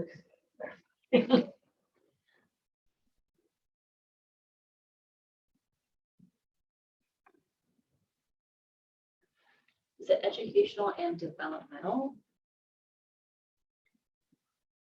Or is it educational, or to Chris's point, care, just thinking about the variety of settings we're thinking about in healthcare and care. Developmental may be more broad, because then you can have like any cultural appropriate, like child rearing needs and how you Right. incorporate that in the developmental process of the child. But would you want to have it say Pan students or No. Native No. students, or like American Indian or Alaska Native students? Because it is And Pan is it students, students or is it children? children, yeah. And we could ask DOJ if we get more specific than just Mhm. children. And I like the developmental part because it would take into account those students that are receiving early intervention through like local ESDs for hearing, speech problems. I'd clarify probably doing it through age 8. Not interpreted as- We know it's not grade 8. but Yeah. DOJ. Also for this, it says from early childhood, but I know some programs like the home visiting programs address like prenatal, right? So do we want to change that or just leave it at as early childhood thoughts? Can you not broaden the base of people I gotta serve?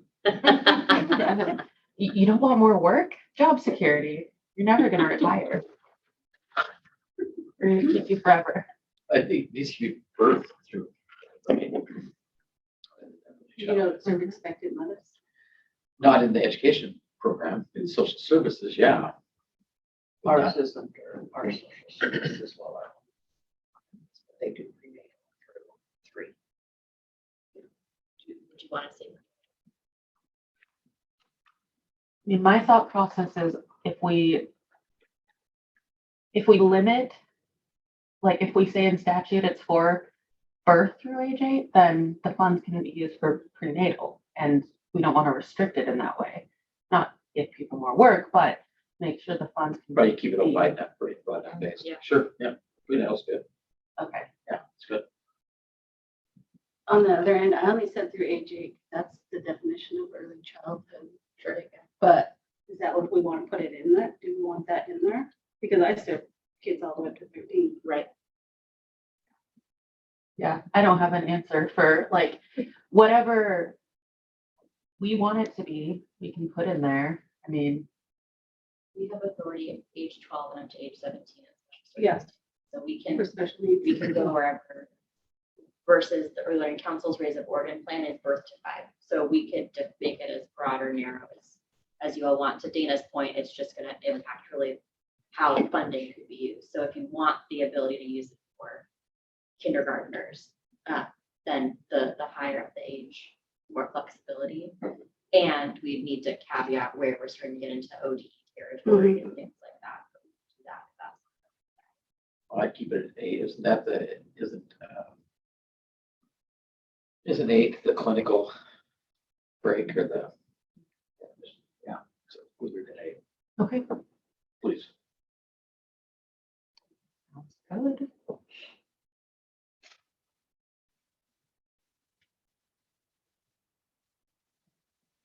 All right, so that moves us into section 4,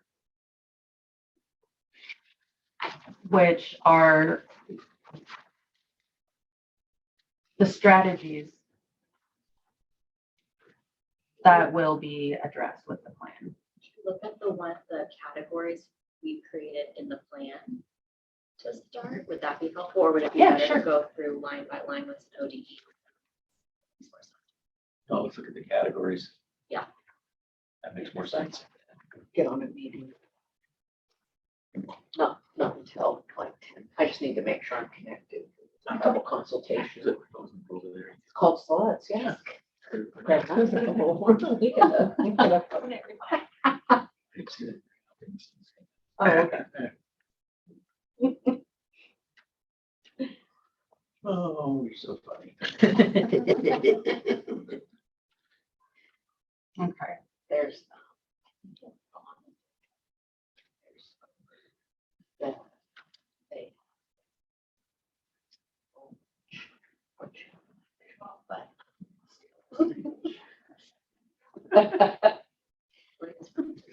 Like, I wonder where they got those words from. Like,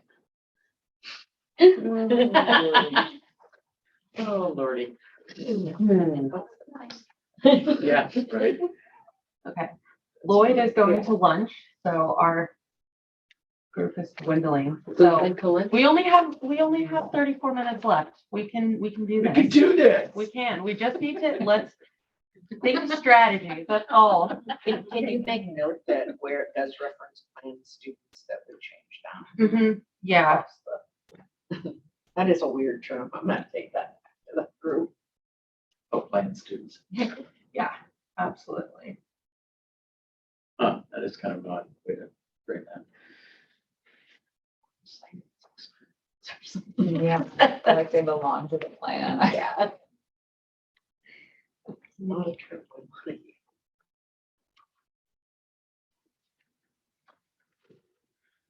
All right. This first one's kind of big, is support and elevate cultural curriculum and access to resources and early learning programs and services. It's a mouthful. So we could I pare was it down. thinking, about the actual plan we've drafted. There's the categories column. Yes. Okay. That we could, because I don't think we'll need to state it multiple times. We'll have it in the purpose.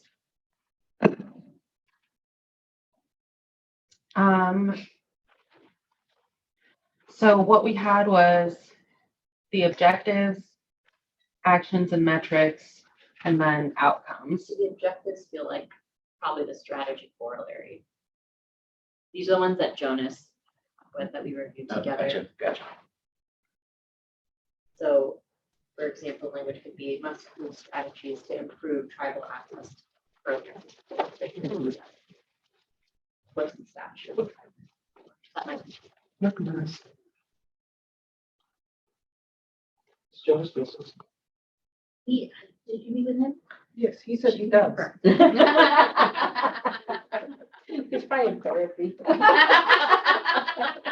I didn't ask him that. What the heck He could I roll his do? eyes, see, oh, yeah. We had promote tribal history, shared history on here. And so I know we don't have curriculum authority in what ODE has. So is that okay to include the tribal history? Because that's referencing Senate Bill 13. And so can we still include that language and not have it be linked to Senate Bill 13? Because we can't do.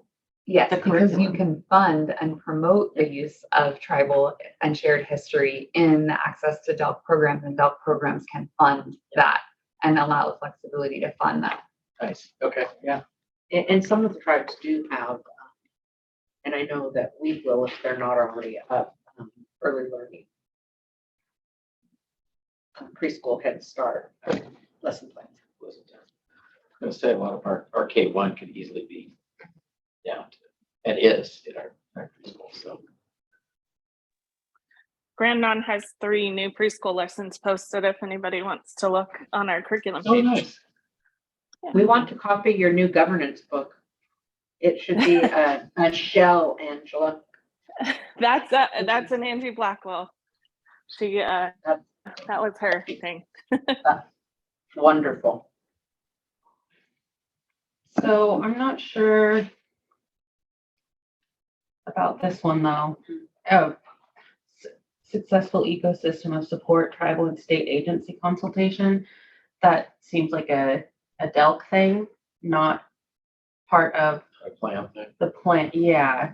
I mean, correct me if I'm wrong, but can use our favorite, including but not limited to language. Because there are strategies you all have identified, but if we, yeah, we don't have to codify that Okay. to still have it be part of the plan. And Chris, we, that would still give us flexibility from allowable uses. I mean, since that's mostly our funding us, Yeah, that should be fine. and in the portion below where it says the department shall, you can write, and the department shall can engage in the tribal consultation and address that there.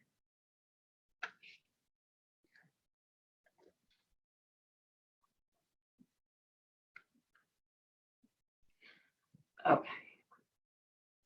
One iteration of the state plan, they had to go back and change. There was this whole thing around shall and may. Yes, it was terrible. Had to go back and change all of it. Which way did they go? May. May? Okay. I think Or so. allowances, yeah. Yeah. So I learned about those two words. Yeah, for us to keep in mind. They have like whole classes in law school just on the difference. Between shall and may. Yeah, I couldn't believe it. We had to change the whole plan before it could be taken. That's when the it used to be superintendent of public instruction. That was an elected position before it could be taken to be reauthorized, and they had to change it all. Speaking of which, did you see the Coles taking the interim superintendent position for the Fort J School District? Is he really awesome? Yeah. Awesome. And he died. Which is a good thing, I think. Yes. What about your, the other one, not the Fort J, but the Southern Lane District? Here, that's a. Yeah. Fair No enough. No comment. Consultation was brutal with him. So one of them, this is support tribal families. And so I'm not sure that that's because we do have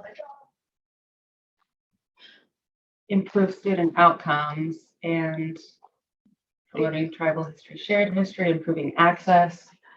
You could I put know. increased parental and familial engagement in Okay. I'm like thinking of the term that you used up here for the purpose. In the educational childcare and developmental Okay. plan of children.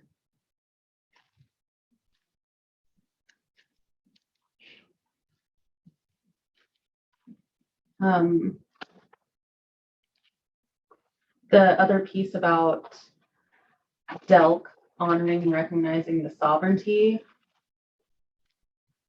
probably would be in this earlier part rather than one of the strategies for funding. Does that sound right? Chris was saying it could be, there's a section that it's like our responsibilities. Mm-hmm. So you could put it in that section Yeah, as opposed to the plan purpose. and the strategies, yeah. Yeah. Because that should be the whole Yeah. part of the basis, so. Both of those will go in there.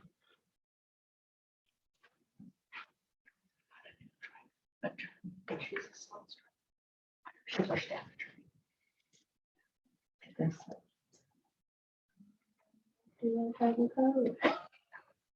So instead of support tribal families, or, yeah, that's what I said. Increase, say what you said earlier, Chris. Oh, Increase this is parental just, and this is just sample language, increased parental and familial engagement in the educational, childcare, and developmental, whatever we choose to call it, plan for children.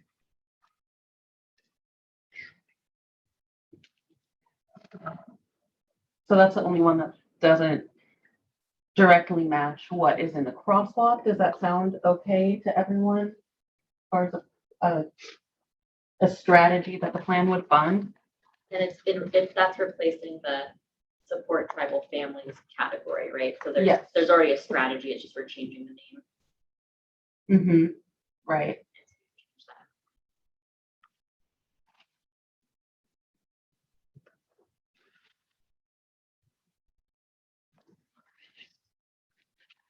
Just because support tribal families is very broad, and so bringing it back to what are we trying to do?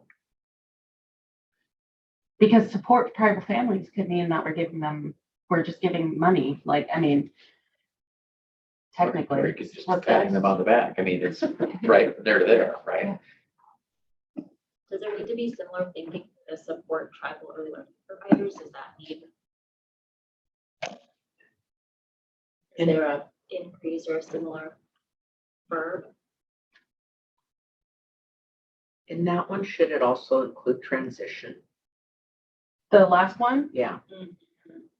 yeah, I don't think we have transition referenced anywhere in here, so. 'Cause that's a big jump for some families, especially first-time parents going from a very supportive early learning environment into a cold.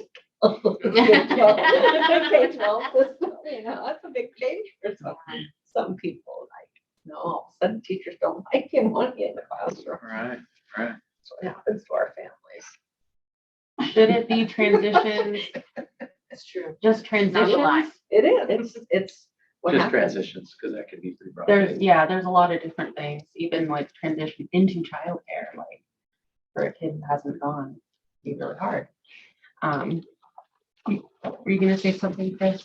You could say support culturally responsive professional development for tribal early learning providers and educators.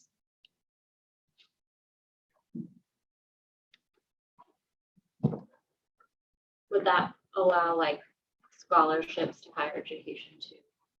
Or is more mind like? Mhm. Yeah, Be we can- broad enough still. We can ask that, that's brought it up, yeah. Well, could it just be support tribal early learning providers and educators? Continuous education opportunity with continuous education opportunities, or? But we also, in theory, want that to cover the compensation. So I Okay, think, right. maybe what we do is go through the plan and walk DOJ through all the strategies you all have outlined already and say, what's the right capture of that? The support's probably too broad, but I don't want it to just be PD. Yeah. Can't you say like continuous quality improvement? Because that would be Yeah. professional development, their services. And if the compensation, if there is compensation, would that allow someone to do that outside the state? Because like the Oregon Tribal Student Grant, they Right. can't do, but Bay Mills has an excellent early learning that we send a lot of our early learners, and Yeah. it's appropriate and relevant. Would those funds be allowed? Because I know like the Oregon Tribal Student Grant, they can't pay for any schooling Right. outside of the state of Oregon. We contract with institutions of higher education outside of the state. Okay. So we can, but that's a good question. We can flag that. I don't see why Okay. you'd be limited. And then we also can look at the scholarship dollars that we're offering and see if we have some parameters on out of state that we might be able to remove. I know Salem Kaiser, they contract with Grand Canyon. Yep. So I think we can double check, but we should be able to make sure you can use it how you wanted with whomever you wanted. Bay Mills, is that what you said? Yeah, it's where we send a lot. It's where our early education works well. It's online, tribal college. Have a associate and a bachelor's program in early education, and it's very cost Effective. It's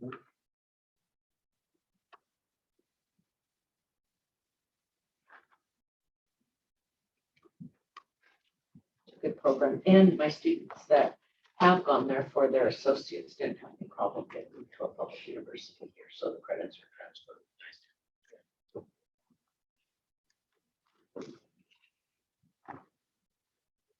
Let's see where we're at. I think mean, I think we got everything as far as what the purpose of the plan is, who would be in Otella. Oh, there's something in chat. He was Jemima. Yeah, so he's probably already gone, huh? Hi, Yep. Maya. Right. Bye, everybody. Goodbye. Maya. No, I don't think we have. Yeah. Oh, yeah. Maybe when we're down. No, we're with you and Judy. Yeah, yeah. Of course. Mom's excited. Okay. Even more excited. We're doing anything. We're not just gonna do it. Yeah, Setting expectations. yes, right, because every time we got it, he's like, oh, we're in the cultural program, we're gonna have dancers. I'm like, yeah, My mom just loves hotel life. Perfect. It's not so much what you're gonna do for it. My mom just likes hotel life. Thanks for that. Like, when is your meeting in Klamath again? yeah, none of our kids will be in the program. They'll all be out of school, so they can stop. Must be nice. And it's before our summer programming starts. Yeah, well, you're under. I'll do some more. Oh, it's Very happy. Sorry, Brandon. This is where the big work gets done. So we're using our ESSER funds to fund that. You know, they get that amendment to the ESSER grants. Did you see that? Anybody else get ESSER grants? Yeah. Yeah, it's a good idea. The Summer Youth Employment Program. And then the pass-through dollars from the OHA, because you were talking about the tribal set aside to get these pass-through dollars, the mental health, suicide prevention, and that fund by summer youth programming for the 3-day mini camps, engaging those tribal youth, 8 through 14, in something constructed that's culturally appropriate and relevant. I know, it's like I like bring it. I can use that dollar. We can do that. Yeah. All right, well, I think we've got the basic framework here. So for next steps, we'll take these concepts and make it in the form it needs to be and get feedback from legislative council, is it? Is that where we go next? Yeah, and From yeah, DOJ. they may not have also more questions. They might draft some language and say, hey, this is what we think that you meant. Is this what you want to include here too? So there might be areas of clarification and go back and forth. Okay. So the hard question then. Is, so we did this work, we moved along here, but you still have a couple tribal consultation and what that looks like. Where could that be? Because, so for not all of the tribes, but many of the tribes, I don't even want to say most, so many, those definitions, those legal,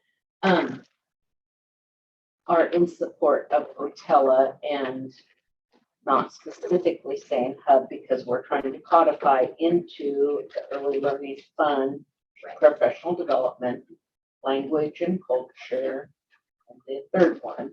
So, and that was the big thing, that was having something in law in case.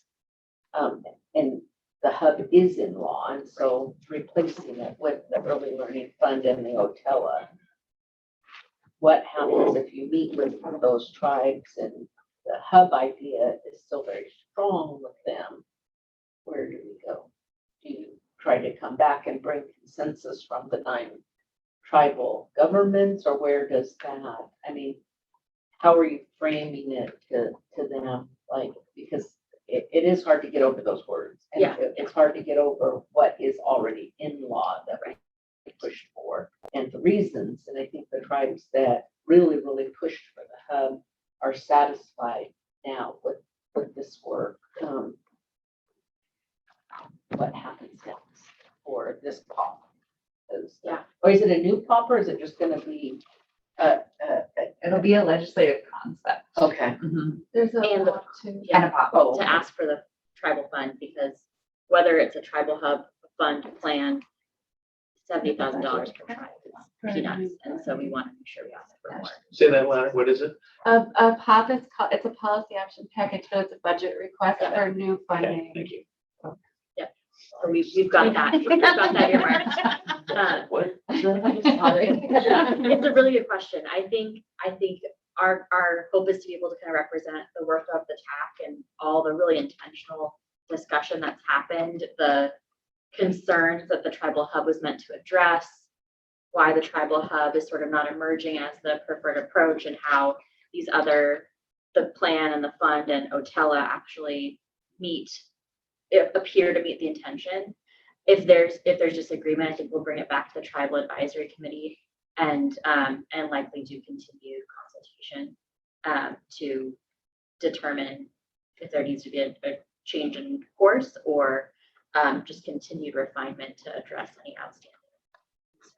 And so if it is consensus, may not be 100% Sure. Yeah. agreement, Yeah. but if it is consensus Yep. and then the legislative concept goes through and the POP goes, everything gets approved like we're hoping, then the TAC will sunset. Right. And then the Until hotel it will emerge out of the ashes. Yeah. With all of the Yep. branding. Yes. Everything that was created. Okay, I just wanted to.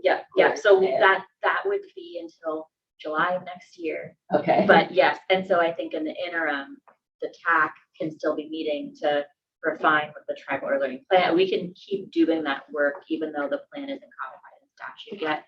We can still work on designing, what the fund would cover. All of those pieces can keep working so that if it all passes and we see resourcing, we're ready to go.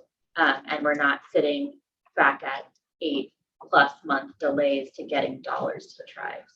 Well, maybe, and so that approval would come by the end of the next legislative session. So maybe we could do a timeline now Sure. because we are gonna have to develop membership. I mean, some of Yep. those things, this is statute, but then you need the framework Exactly. and stuff of membership, like what that's gonna look like. Because the regional was fair, like with the AIAN, when that was being developed, so that not any one voice is louder, not the valley isn't louder than the rural areas. And because they're often underrepresented, and so, and then, the urban areas, they get a lot of say in different programming, and so what it looks for smaller tribes, so that is fair, so it's something that we do have to look at. So, like Southern Oregon, it's very small, but yet we have an active person that's getting involved in it. So, that membership piece should look at it'll take time of what that structure's.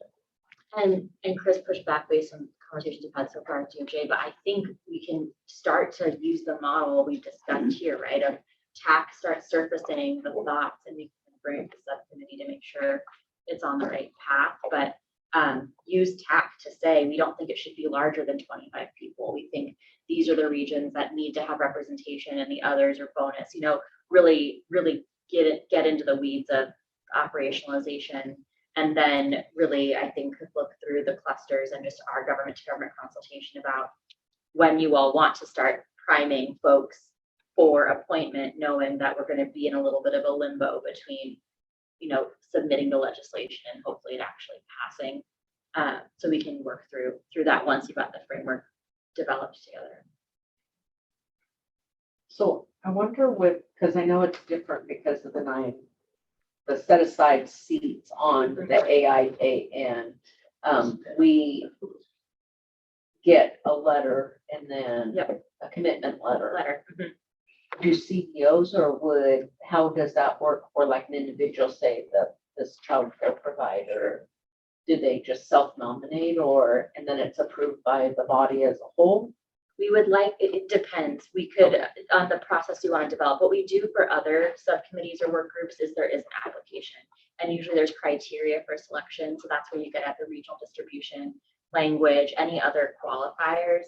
And then we would determine from that application who was selected and give them a letter of appointment officially on this body.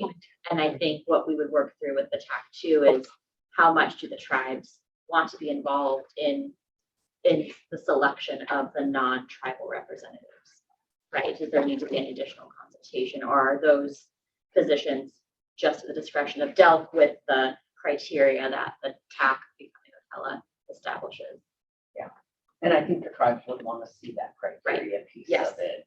Yeah, you all, I think, would really help to lead on that. We can share what we've done in other rulemaking groups or other bodies as a starting point, but would really look to you all about the criteria, what you want us to prioritize, setting what that kind of ideal group size is, figuring out if you want to sort of name cadence now, or is that something you want the advisory body to set together? So I think that's what we can work through between now, really over the next, 15 months. Yeah. So maybe by our next meeting, we could have somewhat of a timeline of Sure. where we are now, what is pressing that Yep. needs to be done, like this needs to be done by the end Yep. of April to develop that legislative concept Yep. and replace that placeholder. But like that, All the big milestones. because it's coming fast. I mean, this is already the middle, gonna be I the know. middle of April already. I mean, it's just Yeah. flying by. Oh, I need to Yeah. move to my next meeting. I have a tribal consultation with the new schools. Yeah, we can do a timeline of key milestones and also start to capture what those outstanding questions are, and then work with you all on when do we want to start tackling the size of the advisory body, what those criteria are, and kind of map those out together and add it to this timeline together. But we can add legislative dates, kind of those key dates that are set outside of us, and then fill in the gaps together. Great, sounds good. Is our next meeting in person or Zoom? Zoom, okay. Well, it was nice seeing everyone, and this was great, and always talking and being together. Yes. Read Jennifer's face totally different. Working on my post.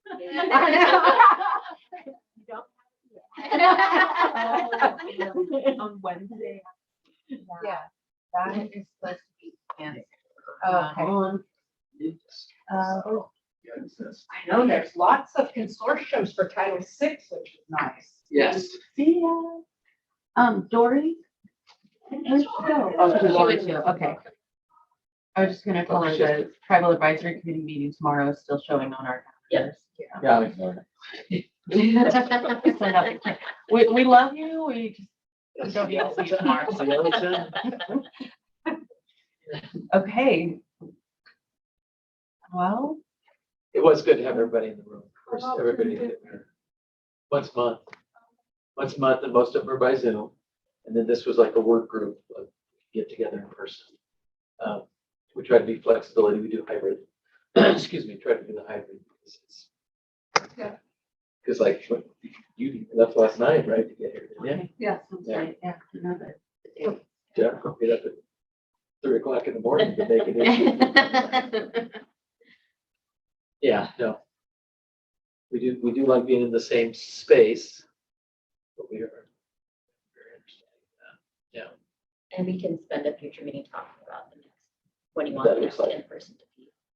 Once we've got the timeline, maybe that'll help us figure out when. That would be good. That would be good. Have the timeline forward. Yeah, that would be good. Are you a lawyer by training then? I have a JD, but I'm not a practicing attorney. So I just like didn't take the bar. But I thought about doing that. Here. But I grad, yeah, does that answer your question? Yes, it does. Okay. Yes, yeah. There's Thought about there's it. a difference between lawyers and attorneys, right? It's kind of like the same thing. It's just that I can't go into a courtroom and represent and practice in that way. I would rather build and end things than be in an argumentative setting, adversarial setting. Yeah. But you can do different approaches. I mean, I could do like trust and estate and just work on wills all day. Sure. Sure. Although those can have contention too. So yeah, right. Huh. But it was great to be here and finally. Well, glad to have meet you. everyone. Yeah, glad to have you in your contribution. The meeting, appreciated it. Yeah, very much so. So who's doing the CCDF stuff now? Because we went, is that you still or is? It's Jordan Pargetter now, so she's in the role that I was in, and then Elizabeth Labra. So now there's two folks working on CCDF, CCDF stands the for, Child Care Development Fund.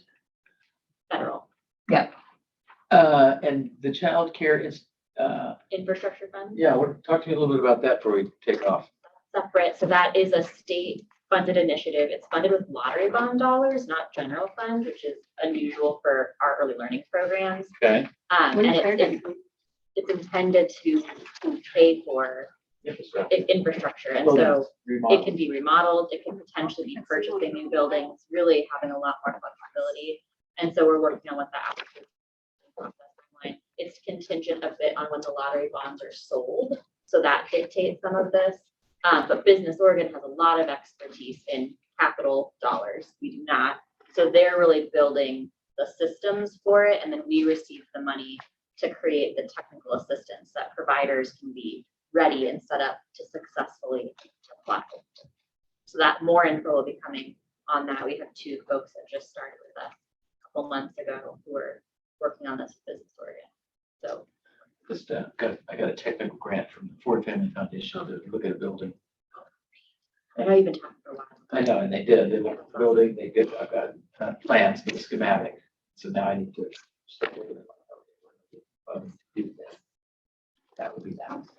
And we'll be working on prioritization, but I think we're trying to build off of what Seeking Justice did with the funding. And so to me, I would imagine that like tribal and operated childcare would be close to the top of that Well, list. I met with the director of one of the biggest childcare operations in Douglas County. She's like, don't do that. What do you mean? Don't do it. It's crazy. Yeah, she was talking about because the infant, do you guys do infant daycare? Infant?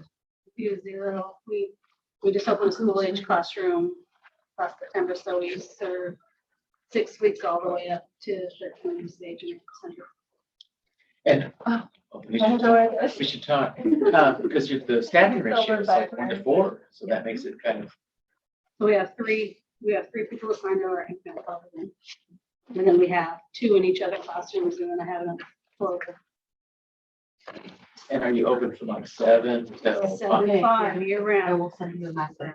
And do you do sliding scale or? is it- No, so, we Thank you. get preschool promise funds, but most of them is federal dollars.